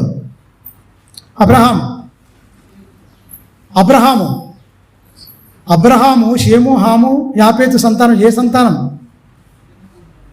షేము. ప్రియమైన దేవుని పిల్లరా, చూద్దాం. ఆ వచ్చిన వారు ఒక కుటుంబాన్ని చూసుకొని ముగించుకుందాం. 19వ అధ్యాయం చూడండి. 19వ అధ్యాయం, ఆదికాండము 19వ అధ్యాయం. ఒక కుటుంబంలో ఏం చేశాడో నీళ్ళతో చంపాడు. ఒక కుటుంబంలో బూడిదే చేసిండు. మొత్తం బూడిది కాలిన వాళ్ళను హాస్పిటల్కి పోతే చూస్తే ఆశ్చర్యం అయిపోద్ది. అసలు ఆశ్చర్యమైంది, భయం అవుతుంది అసలు. 19వ అధ్యాయం మొదటి వచనం నుంచి మనం చూసుకుందాం. ఆ సాయంకాలం మందు ఆ ఇద్దరు దేవదూతలు 18వ అధ్యాయంలో మనం ఈ పైన వచనాల్లో 32, 33 ఇవన్నీ చదివితే అక్కడ అబ్రహాము ఒక గర్భఫలాన్ని ఇవ్వడానికి దేవదూతలు వచ్చినప్పుడు మాట్లాడతారు. వాళ్ళు విందు చేస్తారు, అయిపోతుంది. నేను చేసేదను అబ్రహామునికి ఏమైనా దాచదనా, నేను చేయబోయేదని చెప్పేసి మరి అబ్రహాముకు తెలిసినప్పుడు అబ్రహాం అడుగుతాడు అనమాట, ఒక 50 మంది ఉంటే మీరు కాపాడతారా? ఆ సందర్భం అంతా మీరు తర్వాత చదువుకోండి. అందులో 50 మంది ఉండరండి, 10 మంది కూడా ఉండరు. 10 మంది ఉంటే లాస్ట్ 50 మంది నుంచి తీసుకుంటే 10 మంది, ఆ 10 మంది కూడా ఉండరు. ఎంతమంది ఉంటారండి? 4. 4లో 2 పోతారు. నోహవు గారికి ఏమైనా కొడుకు, ఈ లోతు గారికి ఏమైనా కొడుకులు ఉండరా లేరా? కొడుకులు ఉన్నారు, అల్లుళ్ళు కూడా ఉన్నారు. వాళ్ళ దృష్టికి ఈయన ఏమైపోయాడు? ఎగతాళి చేసిన వాడుగా అయిపోయాడు మొత్తం. మీరు గమనించండి. అయితే ఈ కుటుంబం దగ్గరికి, వీళ్ళ దగ్గరికి వచ్చారు దేవదూతలు. ఇతడు కూడా సుధమ గుమర్రా అనే పట్టణంలో ఇతడు ఒక్కని కుటుంబం మాత్రమే నీతిగా ఉన్నాడు. ఆ నీతి నోహవు గారికి, ఇది లోతు గారికి ఎక్కువ వచ్చింది. ఎందుకంటే లోతు ఎవరితో ఉన్నాడు? అబ్రహాంతో ఉన్నాడు. ఎందుకంటే నువ్వు వెళ్ళు అన్నప్పుడు బయలుదేరిన దాంట్లో ఈయన కూడా విశ్వాసానికి ఆధారం లేనప్పుడు నీకు ఒక దేశాన్ని ఇస్తాను, నువ్వు వెళ్ళి, అప్పటికి నీ సంతానం లేదు, ఏమి లేదు, అయినప్పటికీ నువ్వు వెళ్ళు అన్న వెంటనే పెద్దనాన్న అవుతాడు అబ్రహాం. పెద్దనాన్నతో బయలుదేరిపోయాడు. ఎవరికి? లోతు గారు బయలుదేరిపోయాడు. ఈయనకున్న గుణగణాలన్నీ ఎవరికి వచ్చినాయి? అబ్రహాముకు ఉన్న గుణగణాలన్నీ చక్కగా ఈయన లోతు కూడా చక్కగా వచ్చినాయి. వాళ్ళకు పశువుల కాపర్లో కొంచెం గొడవ వచ్చి, ఇలా మనం కుటుంబంగా ఉంటే బాగుండదు, సరే నాన్న మరి నువ్వు ఇక్కడికి వెళ్ళిపోతే నీకే ఫస్ట్ చాయిస్ నీకు ఇస్తా. నువ్వు తూర్పుకి వెళ్తే నేను పనుడికి వెళ్తా, నువ్వు పనుడికి వెళ్తే నేను తూర్పుకి వెళ్తా, నువ్వు ఉత్తరం వెళ్తే నేను దక్షిణకి వెళ్తా. అంటే 4 దిక్కులు ఉన్నాయి. ఈ 4 దిక్కుల్లోనే నువ్వు ఎక్కడైనా చాయిస్ నీదే. నువ్వు ఎన్నుకున్న దిక్కు నువ్వు వెళ్ళిపోతే నేను వేరే దిక్కు వెళ్ళిపోతా. ఇది మనకు బాగుండదు, మనం బంధువులం. అందువల్ల ప్రమాదం అనేది, బంధువులు అనేది ఎప్పుడు ఖచ్చితంగా అది ఖచ్చితంగా ఉండాలి. ఆ బంధాలు అనేది దేవుడిచ్చిన బంధాలు, అవి ఖచ్చితంగా కాపాడుకోవాలి. మనము ఈ కుటుంబ విలువలు అనేది కాపాడుకోవాలి. పశువుల కాపర్లోకి వచ్చిన గొడవ, వీళ్ళిద్దరు బాగానే ఉండరు, వాళ్ళు కొట్టుకుంటారు. విపరీతమైన వాళ్ళు కలిసి నివసించలేనంత విపరీతమైన మందలు పెరిగిపోతాయండి, ఆస్తి పెరిగిపోద్ది అంతా. గొర్రెలు, మేకలు, ఆవులు, ఒంటెలు, గాడిదలు, ఇలా ఈ సంపద మొత్తం ఇవన్నీ ఉన్నాయి. వాళ్ళిద్దరు కలిసి నివసించలేనంత మందలుగా పెరిగిపోతే వీళ్ళిద్దరు బాగానే ఉన్నారు, కానీ వాళ్ళకు వస్తుంది గొడవ. వాళ్ళ వల్ల ఏమైపోతుందంటే మనకు కూడా రావడానికి ఉంటుందని ప్రమాదాన్ని ముందే గుర్తించి అబ్రహాం గారు ఏమంటే వెళ్ళిపోదాం, పేరుగా ఉందాం, పర్వాలేదు అన్నప్పుడు అప్పుడు ఈయన ఇక్కడికి వస్తాడు. ఈ సుధమ కుమార పట్టణాన్ని చూస్తే ఏమైపోయిందట? ఒక చక్కగా ఏదేని తోటబోలే ఉందట, మంచిగా ఇది పచ్చగా మంచిగా ఉందట. అక్కడ చూడగానే అమ్మ నేను అక్కడికి వెళ్తే బాగుండదు, తిరగలేదు, మంచి వ్యాపారం చేసుకోవచ్చు, ఆహా అనుకున్నాడు. కానీ ఎలాంటి దౌర్భాగ్యులు ఉండో ఊహించలేకపోయాడు. ఎవరు? లోతు గారు.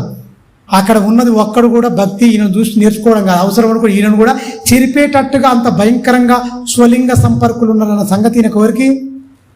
లోతు గారికి తెలియదండి. పోయి మాత్రం కాపురం అయితే అక్కడ ఉన్నాడు. చూద్దాం, కింది వచనం చూడాను. లోతు వారిని చూచి దేవదూతలు వచ్చిందండి. దేవదూతలు వచ్చారు, ఇది పోతుందయ్యా, నువ్వు చదువుకో, వెళ్ళిపోదాం అన్నందుకు వస్తారు, చెప్తందుకు వస్తారు. ముందే కాపాడుకోవాలి కదా, మరి నీతిమంతులను దేవుడు కాపాడుకుంటాడు. భక్తిహీనులు దేవుడు తీసేస్తాడు, మొత్తం నీతిమంతులు తప్పిస్తాడు. భక్తిహీనులు, దేవునికి వ్యతిరేకమైన పనులు, ఆయన ఓడ సిద్ధపరచుకున్నాడు, చక్కగా ఓడలోకి వచ్చింది. అదంతా మీకు తెలుసు కనుక అది వివరించట్లేదు. ఇక్కడికి వెళ్దాం, ఎందుకంటే నాకు టైం కూడా అయింది. చూద్దాం. లోతు వారిని చూచి వారిని ఎదుర్కొనుటకు లేచి సాష్టాంగ నమస్కారం చేసి, నా ప్రభువులారా, దయచేసి నీ దాసుని ఇంటికి వచ్చి రాత్రి వెళ్ళబుచ్చి కాళ్ళు కడుక్కొనుడి, పెందలకడ లేచి మీ త్రోవను మీరు వెళ్ళవచ్చును. మీరు గమనించండి, ఈ ప్రభువులారా అని పిలుస్తున్నాడు. ఈ వచ్చిరు దూతలు ఎంతమంది అండి? అబ్రహాం దగ్గరకు వచ్చినప్పుడు ఎంతమంది? 3. ఇక్కడికి వచ్చినప్పుడు 2. మీరు గమనించండి, ఒక ఆయన దీని మీద వివరణ చెప్తుండు. ఏమన్నారికైనా ఆడికి 3 ఎవరో కాదు, తండ్రి అయిన దేవుడు, తర్వాత యేసుక్రీస్తు, పరిశుద్ధాత్మ దేవుడు, 3 వాళ్ళు వచ్చారు. ఇక్కడికి ఎవరు వచ్చేరికైనా పరిశుద్ధాత్మ వచ్చిండు, యేసుక్రీస్తు వచ్చిండు, తండ్రి వెళ్ళిపోయాడు అని చెప్తుంది. మీరు గమనించండి, బైబిల్ అలా విభజిస్తున్నారు. మరి నిజమేనా? దేవదూతలే వచ్చినాయి తప్ప దేవుడు రావడండి. మీరు గమనించండి, పరలోకమందున్న తండ్రి ఆయన స్వరం వినలేదు, ఆయన స్వరూపం చూడలేదని బైబిల్లో అంత స్పష్టంగా రాయబడినా మరి వీళ్ళు ఏం చేస్తున్నారో మరి కొత్తది నేను ఒక సిద్ధాంతాన్ని తీయాలి, దీన్ని కలిపాలి పెట్టాలి అంతే. మీరు గమనించండి, మొత్తం వాక్యాన్ని మొత్తం కలిపి చెరిపేసి కలగురు గంపగా మార్చేసిన మొత్తం ఉన్నదే భక్తి అంతంత మాత్రం. ఆ భక్తి కాస్త మొత్తం ఇంకేమైపోయింది, ఇంకా దిగజారిపోయేటట్టు చేస్తున్నారు.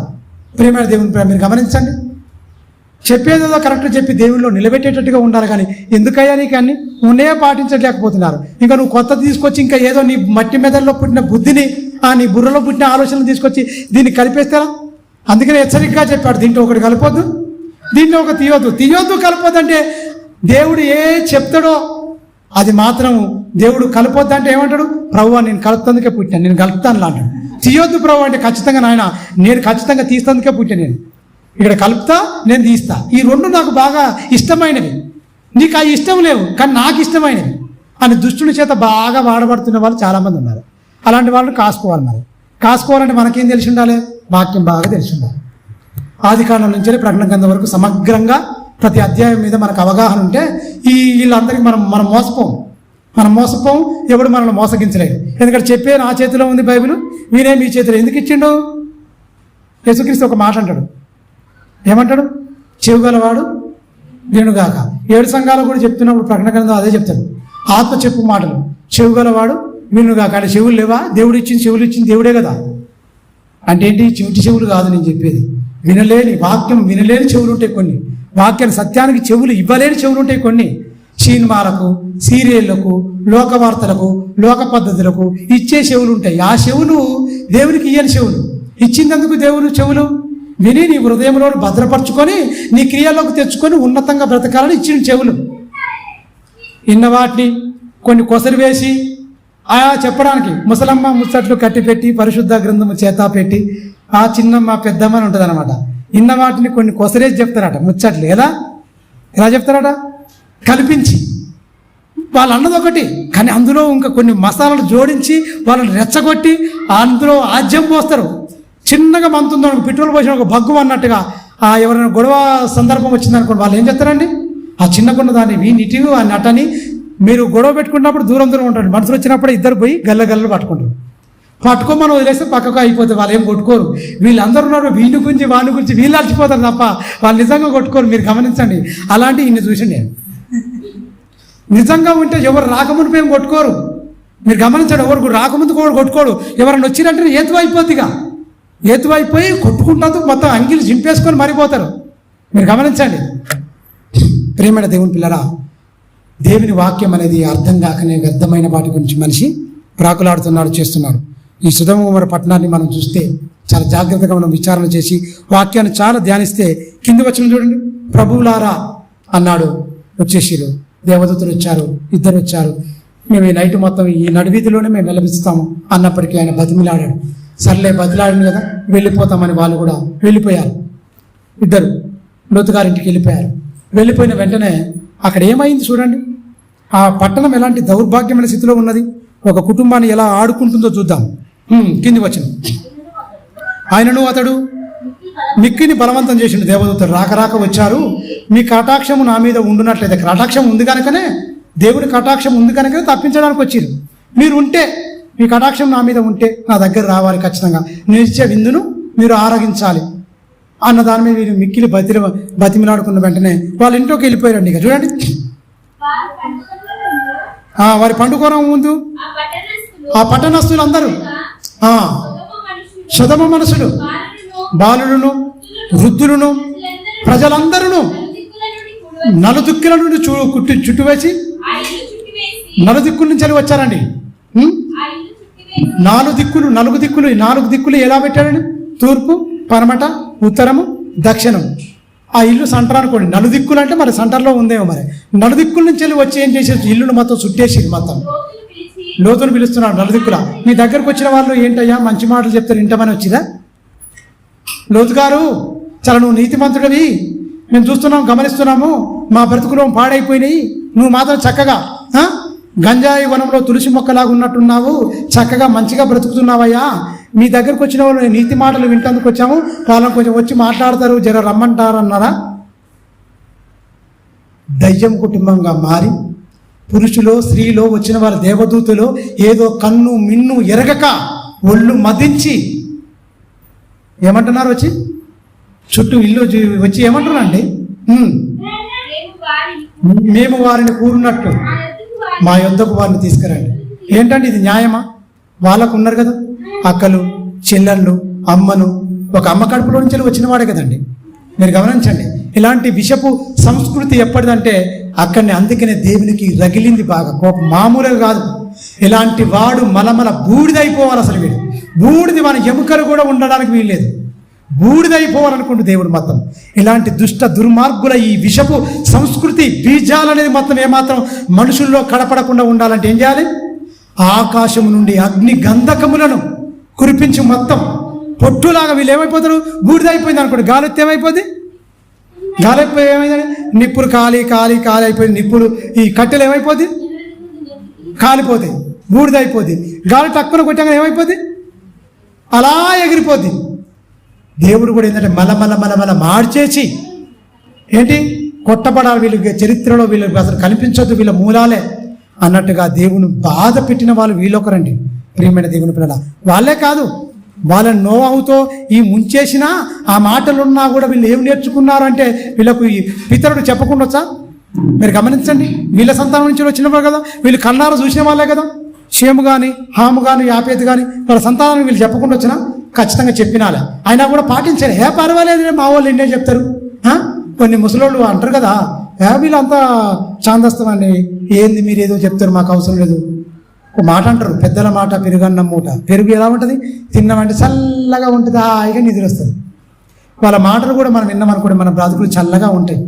వాళ్ళ మాటలు వినకనే, కొన్ని పాటించకనే మన జీవితాల నైతిక విలువలు జారిపోయి, పెద్దలు వాళ్ళకి ఏం తెలియదు, నీకేం తెలుసు మరి? పెద్దవాళ్ళు ఏదైనా వాళ్ళకి తెలియదులే అంటారు ఉట్టికనే. వాళ్ళ అనుభవం అంత ఉండదు మన వయసు, వాళ్ళ అనుభవం అంత ఉండదు మన వయసు. వాళ్ళకేం తెలియదు, మరి నీకేం తెలుసు? వాళ్ళ అనుభవం అంత లేదు నీ వయసు, అసలు నీకేం చూడలేదు జీవితాన్ని.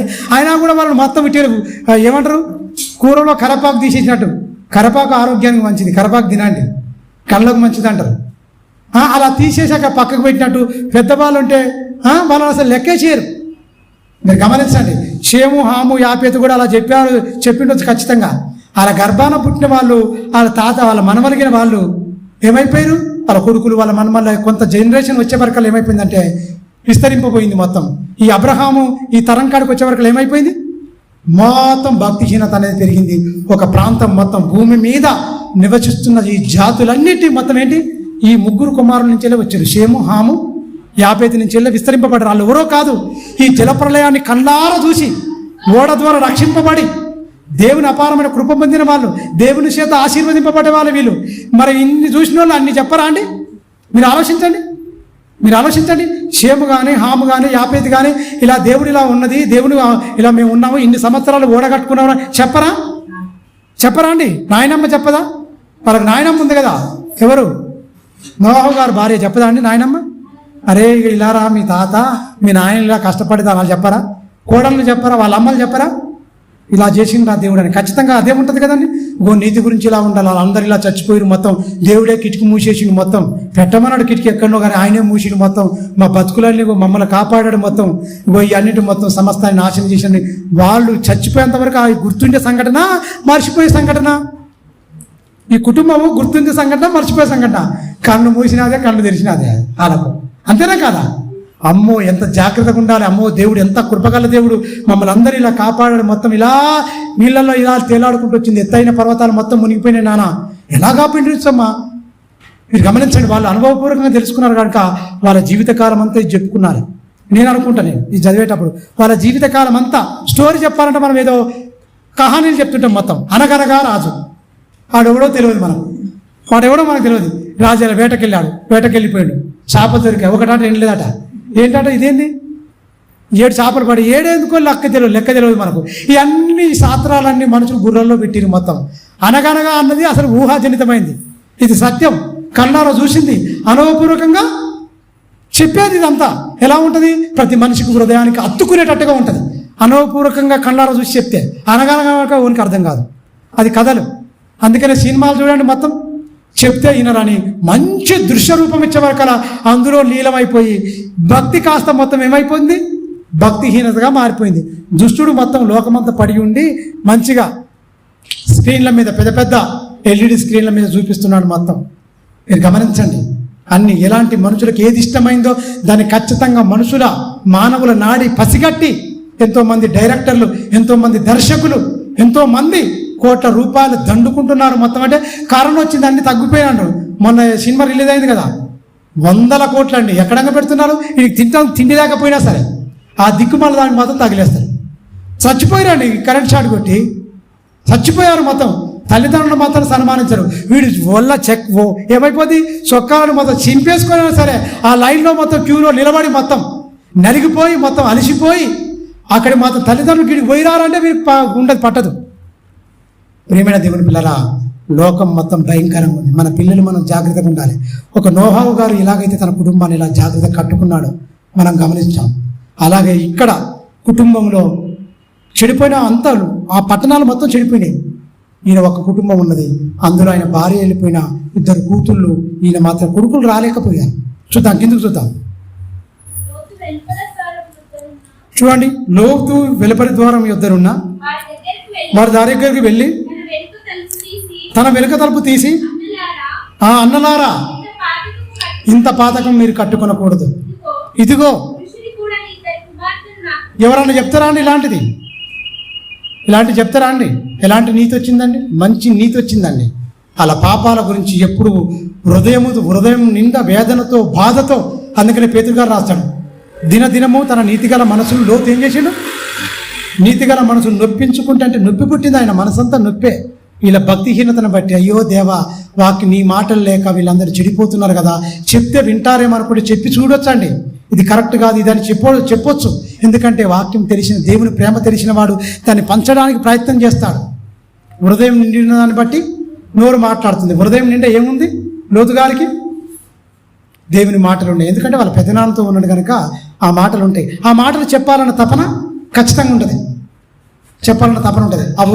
ఎవరితో పంచుకుంటే తప్ప మంచిగా బిర్యానీ తిన్నంత ఆనందం. నాకు ఎవరికన్నా వచ్చినాక కొత్త మనిషి 1 గంట 2 గంటల దాకా చెప్పేదాకా నాకు మనసు మంచిగా ఉండదు. అది చెప్తే నాకు అదొక మంచిగా ఆనందం. దేవుని మాటలే చెప్పుకుంటూ దేవుని మాటలతోనే మనం వెళ్ళిపోవాలి. ఈ మట్టి దేహం అందుకే నాకు ధరింపజేసి ఈ లోకానికి పంపించాడు. దేవుని మాటలు ఎంతసేపు అయినా సరే చెప్పడానికి సంసిద్ధంగా ఉండదు. ఎందుకంటే మన హృదయంలో వేరేది ఉండదు. వేరేది ఉన్నదనుకో వేరేకి వెళ్ళిపోతాం మనం. హృదయం నిండి అన్న దాన్ని బట్టి నోరు మాట్లాడుతుంది. ఆ హృదయం నిండా దేవుని వాక్యం నింపబడింది అనుకోండి, ఏమైపోద్ది? జీవ నదులు నీ హృదయం నుంచి బయలుదేరాలి. అనేకమైన ఆత్మలకు నీ మాటల వల్ల దాహం, వాళ్ళ ఆత్మల దాహం తీర్చేటట్టుగా నువ్వు మాట్లాడాలి అని చెప్పాడండి. ప్రియమైన దేవుని పిల్లల, ఒకసారి ఆలోచించండి. అంత ప్రయత్నం లోతు గారు చేయలేదంటారా? లోతు ఖచ్చితంగా చేశాడు, కానీ ఎవడు మారలేదు. అన్నలారా ఇంత పాతకం కట్టుకోవద్దయ్యా, పురుషుణ్ణి కూడని కన్యకలు నాకు 2 కుమార్తెలు ఉన్నారు, మీ ఇష్టం వచ్చినట్టు వాళ్ళని చేయండి. వారు నా ఇంటి నీడకు వచ్చారా? ఎవరు నా ఇంటి నీడకు వచ్చారు? వాళ్ళని మీరేం వద్దు అనకూడదు, ఇది తగదు అంటే. మాకు వీడెవరా నిన్నగాక మొన్న వచ్చిండు, మాకు ఇది వాడుక. ఏంటి వాడుక? పాపం చేయడం వాడుక, చెరపడం మాకు వాడుక. నువ్వెవడో పరదేశిగా వచ్చి మాకు తీర్పు తీరుస్తున్నావేంటి? మాకు ఈ నచ్చయి నీతి మాటలు మా ఇంట వంట లేవు, మాకు పట్టవు. ఏంటట? నీతి మాటలు కానీ మంచిగా బ్రతకండి అని కానీ చెప్తే మేము వినం. మేము ఎలాంటి వాళ్ళం? మంచిగున్నోళ్ళ సాధ్యం చెరపడమే మాకు మేము అని ఒక దౌర్భాగ్యమైన స్థితిలోకి వచ్చినవండి మొత్తం. అందుకనే దేవుడు మొత్తం ఏం చేశాడు? నాశనం చేశాడండి, నాశనం చేశాడు. చూడండి కింది వచ్చిన చూద్దాం త్వరగా. మరియు వారు వీడెవడో మనలోనికి పరదేశిగా వచ్చి తీర్పరిగా ఉండ చూస్తున్నాడు. న్యాయకర్తవా నువ్వు? నిన్న కాక మొన్న వచ్చినావు. మా దాంట్లో పెద్దలు ఉన్నారు, మా దాంట్లో న్యాయం ఉన్నది. న్యాయం అంటే ఏంటి? అక్రమం. అక్రమం విస్తరించింది, అనేకుల ప్రేమ చల్లారింది, నీతి న్యాయాలు లేవు, నీతి మాలిన బ్రతుకులు మొత్తం. అయినా కూడా ఆ నీతి తీర్పులు తీర్చే వాళ్ళు కూడా ఎవరు? నీతి మాలిన బ్రతుకులు బ్రతుకుతూ ఆ అనీతి పనులే చేస్తారు కనుక అలాంటి వాళ్ళకు నచ్చేటట్టుగా వాళ్ళకు మెచ్చేటట్టుగా తీర్పులు తీస్తారు. మరి ఈయనేమంటున్నాడు? ఇది ఇంత పాతకం మీరు కట్టుకోవద్దనక వాళ్ళకు నొప్పిలేసింది. అబ్బా ఈ మాటలు మేము ఎప్పుడు వినలేదు, ఆ మాటలు అంటే మాకు పడవు. నువ్వేంటా తీర్పరిగా చెప్తున్నావు? మాకు తీర్పులు చెప్తున్నావా? మాకు జడ్జిమెంట్ చేస్తున్నావా నువ్వు? అసలు ఏంటి? మేము మాకు అవి నచ్చవు అన్నట్టుగా వీళ్ళు మాట్లాడుతారు. కింద వచ్చినాం. వారికంటే నీకు ఎక్కువ కీడు చేస్తాను. లోతు అని ఆ మనుషుని మీద దుమ్మిగా పడి తలుపులు కూడా బద్దలు కొట్టుకొని వస్తాం. ఖచ్చితంగా మేము ఏమైనా చేస్తాం. మా ఊరిది, నువ్వు ఒక్కడి వచ్చావు. మేమందరం ఈ సుధమ్మ గుమ్మర ఈ పట్టణాలు చుట్టుపక్కల ప్రాంతాలు ఉన్న వాళ్ళందరినీ మేము మొత్తం ఏం చేసినాం? మాకు ఇదే వాడుక. పొద్దున్న లేస్తే అదే మాకు పాపాన్ని ఏం చేస్తాం? ఆహారంగా భుజిస్తాం మేము. మాకు ఇదే వాడుక. మంచి మాటలు మాకు అక్కర్లేవు అన్నట్టుగా బ్రతుకుతున్న వీళ్ళ బ్రతుకులకు చూడండి కింది వచ్చిన త్వరగా. అయితే ఆ మనుషులు తమ చేతులు చాపి, అంటే దేవదూతలు లోతును ఆ చెయ్యి చాపి లోతును ఏం చేశారు? ఇంట్లో పరి గుంజుకొని తలుపు వేసిరి. అప్పుడు వారు, మీరు గమనించండి వాక్యం దగ్గర మీకు అర్థమైందా? పెద్దలు అంటే వేరే, చిన్నలు మొదలుకొని పెద్దలట వృద్ధులట. వీళ్ళకేం పోయే కాలం? వృద్ధునికి ఏం పని చేస్తాడండి? పాపం చేయడానికి. ఎప్పుడండి పాపం చేయడానికి? ఏంటి? ఒంట్లో సత్తువ బలం ఉన్నప్పుడే కదా. సత్తువ అయిపోయింది అనుకో, చిన్నపిల్లల్లాగా ఏం ఉండదు. ఇక అవే వాళ్ళన్నా కూడా ఏం పని చేయవు. చిన్నపిల్లలకి ఏం పని చేయవు, ముసలి వాళ్ళకి ఏం పని చేయవు. మీరు గమనించండి, మంచి వయసులో ఉన్న వారికి ఏ పాపానికైనా ఏదైనా మొయ్యడానికైనా ఏదానికైనా. అందుకనంటారుగా నేను రాయిందంతే 16 ఒక్కలైతే అంటారు సామెత. లేదు, రాయిందంతే నీ చెయ్యి నీ కాలేమై బద్దలైపోద్ది, బొటివలేని పగిలిపోద్ది. ఒక సామెత చెప్తారు, నేను కొండలను తినించి అరిగించుకుంటానంటాడు. కొండలను కూడా తిని అరిగించుకుంటాను. ఒక సామెతలు చెప్తుంటారండి. నేను రాయిందంతే 16 ఒక్కలైనాయి, నేను గోడను గుద్దితే ముక్కలైపోయింది. ఈ దిక్కుమాల ఈ సినిమాలు కూడా చూసి అలాగనే పెడుతున్నారు ఏది బాగుంటుందని. మనది ఏంటండి? ఎముకలు పుట్టుని వెళ్ళిపోతే కొంచెం కాలు బెలికి ఇట్లా పడితే పుట్టుమంటుంది అంతే. కీళ్ళు తప్పిందంటే అయిపోయి బిలబిలలాడిపోయే బతుకులు. వీళ్ళు మొత్తం ఇలా చూపిస్తున్నారని మోసం అండి, అంత దగ. మీరు గమనించండి, మీరు ఆలోచించండి. బాలులు వచ్చారు, వృద్ధులు వచ్చారు, ప్రజలందరూ వచ్చారు. ఎందుకంటే మేము పాపం చేస్తాం. ఎంత భయంకరమైందండి. బాలుడు ఏంటండి? బాలుల హృదయాలు ఏంటండి? ప్రతి హృదయాలు ఏంటంటే ప్రభు రాసుకునే పలకలండి. దేవుని మాటలు రాసుకోవాలి. ఆ హృదయంలో కూడా ఏమైంది? వాళ్ళు ఏం చూస్తారో అదే చేస్తారు. తండ్రి ఏమి చేయ చూసినో కుమారుడు అదే చేయ చూసినట్టు ఆ మాటలు లేకముందుగా వీడు అదే చేస్తున్నాడు. ఈ బాలులకు ఉన్నాయా? సుధమగోర పట్లలో ఉన్న వాళ్ళు చెప్పు ఉన్నాయా? కానీ తండ్రి ఏమి చేయ చూసినో కుమారుడు అదే చేస్తాడు అన్నట్టుగా వీళ్ళ జీవితాల్లో ఉంటుందండి. వాళ్ళ తండ్రులు చేస్తున్నారు, వాళ్ళ తాతలు చేస్తున్నారు, వీళ్ళు కూడా చేసుకుని అదే పని చేస్తున్నారు. మొత్తం ఏంటి? పాపం చేసేందుకు వెళ్ళిపోతున్నారు. భక్తిని నేర్చుకోవడానికి కాదు, పాపం చేసేందుకు వెళ్ళిపోతున్నారా? కింది వచ్చిన.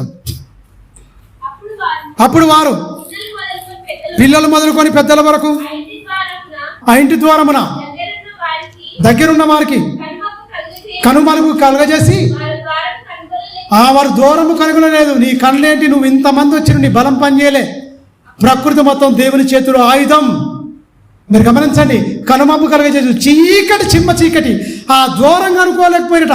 చూసిరు కదా, కరెంటు పోయింది అనుకోండి, ఇంట్లో తక్కువ కరెంటు పోయింది అనుకోండి, ఏమైపోద్ది? ఎక్కడ పెట్టామో మనకు అర్థం కాదు. అదే చీకట్లో మనం ఎక్కడ అగ్గిపెట్టె పెట్టామో అనేది డైరెక్ట్గా మనం అగ్గిపెట్టే కాడికి ఏ కన్నా చిమ్మ చీకటి ఉంటుంది. అయినా కూడా మైండ్లో ఏం పెట్టుకుంటాం? వాళ్ళ దగ్గర అగ్గిపెట్టె పెట్టి చక్కగా వెళ్ళిపోతామని అది తీసుకుంటాం. వీళ్ళకి ఏమైంది? దర్వాజా చూసిరు. వాళ్ళు అక్కడికి వెళ్ళిపోయారు, దర్వాజా దగ్గర నిలబడ్డారు. కానీ వీళ్ళు వచ్చింది ఏమిటోని? కళ్ళు మూసుకపోయి వాళ్ళ చేతన ప్రాపం మీద వాళ్ళ ఆలోచన ఉంది కనుక వాడికి వచ్చిరు. చిమ్మ చీకటి కలగజేసే వరకల్లా ఆ దూరంగా అనుకోగలిగిపోయినట్టండి. తెల్లబారు గిరికాలు కొడుతూ తప్ప దర్వాజ దొరకట్లేదు. తలుపేసిరు మొత్తం, తలుపు దొరకట్లేదు వీళ్ళకు, మొత్తం తిరుగుతున్నారు, కళ్ళు అవ్వట్లేదు, గుడ్డివాడు అయిపోయారు మొత్తం. ఇక అయినా కూడా ఎందుకని వెళ్ళిపోలే. వీళ్ళ దరిద్రం ఏంటంటే మీరు గమనించండి, ఇంత చీకటి అయింది కదా మనకెందుకు సబ్బుగా వెళ్ళిపోవాలా, వాళ్ళు తిరుగుతున్నారంటే మీరు ఆలోచించండి. పాపంలో ఎంత ప్రవీణులైన ఈ దౌర్భాగ్యం చూస్తుంటే అసలు ఏంటి ఇంత భయంకరంగా ఇలా ఉంటుందా మానవ జాతి అంటే? నిజమే ఉంటుందండి. మీరు గమనించండి, మొన్న ఒకటి వార్త విన్నాను భయంకరంగా. బట్టలు చేసుకోవడం తెలుసు, మన షాపింగ్, ఫుడ్ కూడా మనం తెప్పించుకోవడం తెలుసు. ఏ విచారం కూడా ఆన్లైన్ అట, బుకింగ్ అట. ఇన్ని శాఖ మైండ్ పోయింది నాకు. అసలు ఇదే గుర్తొచ్చింది, ఇదేంట్రా బాబు, ఫుడ్ అంటే సరేలే వీళ్ళు వెళ్ళక టైంకి పోయి తెచ్చుకుంటారులే పర్వాలేదు అనుకుంటున్నాం, అంతేనా? దౌర్భాగ్యులండి. ఇప్పుడు చెడిపోయిన లోకంలో ఉన్నాక చాలా జాగ్రత్తగా ఉండాలి. దేవుని 66 పుస్తకాల అద్దం లాంటిది వాక్యమైన అద్దం పెట్టుకొని అనుక్షణం మనం ధ్యానించాలి. రోజులు బాగలేవు. ప్రతి ఒక్కరూ మోహంతో భయంకరంగా కోరికలతో రగిలిపోతున్నారు. చిన్న పిల్లలను సైతము వదులని దౌర్భాగ్యులున్న లోకం మనం చూస్తున్నాం కదా, ఆల్రెడీ వార్తలు చూస్తున్నాం కదా. మీరు గమనించండి, ఆ రాజానేవాడు రైలు కట్ట అక్కడనే ఎక్కడ మన కోమర్ల ప్రాంతం ఉంది, కట్టు ప్రాంతం ఉంది, గన్పూర్ స్టేషన్, గన్పూర్ అక్కడ చచ్చిపోయింది వాడు, చచ్చిపోయింది. చిన్నపిల్ల అండి పాపం, ఆడుకునే పిల్ల. ఇక్కడనే మీరు గమనించండి ఎలాంటి వాళ్ళు, ఎలాగ మారిపోతుంది సమాజం. చదువుకున్నప్పుడు ఎప్పుడో రాయించిండు వాళ్ళ హృదయంలో, ఈ ఒక్కరోజు జరిగింది కాదు అది, టక్కున ఎప్పటి నుంచో వాడు నిర్ణయించుకున్నాడు, అవకాశం కోసము ఆలోచించాడు, కాటు వేశాడు. మీరు గమనించండి, ఎవ్వరి నమ్మే వీలు లేదండి. మన వాళ్ళు అనేవి కూడా నమ్మే వీలు లేకుండా అయిపోతుంది మొత్తం. పాప ప్రపంచం మొత్తం, పాపం అనేది కూరలు విప్పింది మొత్తం భయంకరంగా. చాలా జాగ్రత్తగా ఉండాలి. ఇప్పుడా ప్రారంభంలో చెప్తుంది, మొత్తం కూరలు అనేది విప్పింది పాపం అనేది. పడగ కింది వచ్చిన అప్పుడు ఆ మనుషులు లోతుతో, నీకు మరి ఎవరున్నారు? దేవదూతలు అడుగుతున్నారు, నీకు ఎవరన్నా ఉన్నారా అని. నీకు అల్లుళ్ళు, కుమారులు, కుమార్తెలను ఈ ఊరిలో నీకున్న కలిగిన వారందరినీ వెలుపలకు తీసుకొని రమ్ము, ఈ చోటును మొత్తం నాశనం చేస్తావు. నువ్వేంటి లేట్ చేస్తున్నావు? ఇది మొత్తం సంపూర్ణం అయిపోయింది. మేము అది అయిందా కాలేదా చూస్తానికి మేము వచ్చినాం. చూసే వరకల్లా మేము చూసినాం, ఆల్రెడీ అయిపోయింది. ఈ సుధమగోణ పట్టణం అంతం ఆయన సన్నిధికి వచ్చింది. ఈ ఘోర పాపం మొత్తం ఆయన సన్నిధిలోకి వెళ్ళిపోయింది. అందు గురించి వాళ్ళ పాపాలు సంపూర్తి చేశారా లేదా చూస్తుంది మేము వచ్చినాం, అయిపోయింది. దీన్ని లెక్క చూసేసి దీన్ని మొత్తం తీసేస్తున్నాడు దేవుడు. త్వర పెడితే అల్లుడు రాలే, నా కొడుకు రాలి, వీళ్ళు మాత్రమే వెళ్ళిపోయారు. అగ్ని గంధకాలతో ఏం చేశాడు? మార్చేశాడండి. ఎలా? బూడిద కూడా మిగిలి లేదు. మీరు గమనించండి, ఆకాశం నుండే అగ్ని గోళాలు పడితే ఏమైపోవాలి? సుధమ గుమ్మర పట్టణాలను చుట్టుపక్కల ప్రాంతాలు మొత్తం బూడిది, నేల మొలకలు లేకుండా కూడా అలా ఉండిపోవాలని దేవుడు చెప్పేసినాడు. చాలా భయంకరంగా మొత్తం ఇక ఏమైపోయింది? సుధమ మీదను గుమ్మరం మీదను ఆకాశం నుండి ఏమైపోయింది? యెహోవా యుద్ధం నుండి ఏమైంది? అగ్ని గంధకములు కురిపించి మొత్తం భస్మం చేశాను. ఎందుకు? వాళ్ళ కామ వికారమైన శాస్త్రాల వల్ల ఏమైపోయింది? దేవునికి వేదన పుట్టించింది, బాధ పుట్టించింది. కొద్ది కుటుంబాలే. నోహవు కాలంలో నోహవు నిలబడ్డాడు. నోహవు తర్వాత కొన్ని తరాలు గడిచిన తర్వాత షేము హాము సంతానం నుంచి వచ్చిన తర్వాత సంతానం నుంచి ఈ అబ్రహాము కాలానికి వచ్చే వరకల్లా లోతు సందర్భంలో కుటుంబాన్ని చూశాం. కుటుంబాల గురించి రేపు ఇంకా 2-3 కుటుంబాల గురించి రేపు చూసుకుందాం. తరలించుకోండి, ఎందుకంటే మీరు లేట్ అయింది కనుక లేటుగానే తీసుకోవాలని 3 గంటల దాకా తీసుకోండి క్లాస్ వీళ్ళకు మంచిది. తరలించుకోండి, ప్రార్థించుకోండి. క్రీస్తు యేసునందు మిక్కిలిగా ప్రేమించిన పరమ తండ్రి, నీ ఘనమైన శ్రేష్టమైన నామానికి కృతజ్ఞతాస్తుతులు స్తోత్రం చెల్లిస్తున్నాను తండ్రి. ఇదిగో నాయన, నీ పిల్లలకు నేను మాటలు చెప్తున్నాను నాయన. చరిత్రలో నాయన నీతిని అనుసరించి నీతిగా బ్రతికిన నీ పిల్లలు తండ్రి, ఉన్నతమైన నాయన ఆనాడు తండ్రి వాళ్ళకు లిఖితపూర్వకమైన మాలాగా తండ్రి ఆదికాండం నుంచి ప్రకటన గ్రంథం వరకు 66 పుస్తకాలు లేకపోయినా ఒక మాటతో తండ్రి 100 సంవత్సరాలు కలిసి ఉన్నారు అత్తాగోడళ్ళు తండ్రి. వాళ్ళ కుటుంబాలను చూసి ఈనాడున్న క్రైస్తవ లోకం తండ్రి నేర్చుకోవలసింది పోగా భయంకరంగా నైతిక విలువలు కోల్పోయి అత్త అంటే కోడలకు పడక, కోడలంటే అత్తకు పడక భయంకరంగా కుటుంబాలు విచ్ఛిన్నమైపోతున్నాయి. కానీ నాయన అన్ని సమత బ్రతుకు కాలమంతా వాళ్ళు కలిసి ఉన్నట్టుగా, వాళ్ళు జీవించినట్టుగా, ఆనందంగా కుటుంబం ఉన్నట్టుగా నాయన వాళ్ళ జీవితాలు రాయించాలి. వాళ్ళని చూసుకొని మేము నేర్చుకోవలసింది పోగా ఆ మాటలు అలాగనే ఉండిపోయినాయి. వాళ్ళ జీవితాలు బైబిల్కే పరిమితమైపోయి తప్ప మానవ బ్రతుకుల్లోనికి తెచ్చుకోలేకపోతున్నాడు. నాయన విన్న నీ బిడ్డలు తండ్రి, నీ బిడ్డలు వాళ్ళ హృదయాల్లో ఈ మాటలు తెచ్చుకునే తండ్రి బ్రతకగల అట్టి భాగ్యము అట్టి ధన్యత నీ బిడ్డలకు అనుగ్రహించమని నిండు మనసుతో వేడుకుంటాను. విని విడిచిపెట్టి వారం కాకుండా విన్న వాక్యాన్ని మా బ్రతుకుల్లో పాటించేవారిగా, అనేకులకు తండ్రి క్రీస్తు మరణ సమాధి పునరుత్థానాన్ని తండ్రి ప్రకటించేవారిగా తండ్రి, రాబోయే లోకాన్ని తండ్రి స్వతంత్రించుకునేలాగున లోకాన్ని పాపాన్ని అసహించుకొని క్రీస్తును హత్తుకొని క్రీస్తును ధరించుకొని తండ్రి మా జీవితకాలం అంతా మా తుది శ్వాస ఉన్నంత వరకు నమ్మకమైన బిడ్డలుగా తండ్రి వాక్యమైన వెలుగులో ముందు కొనసాగే అట్టి భాగ్యము అట్టి ధన్యత అట్టి కృప నీ బిడ్డలమైన మా అందరికి అనుగ్రహించమని నిండు మనసుతో వేడుకుంటూ మహిమ ఘనత ప్రభావం నీకే ఆరోపిస్తూ బలమైన నీ హస్తానికి తండ్రి నీ బిడ్డలమైన మమ్మల్ని అప్పగించుకుంటూ క్రీస్తు నామాన్ని ప్రార్థన అవుతున్నాం తండ్రి. ఆమేన్. అందరికీ వందనాలు.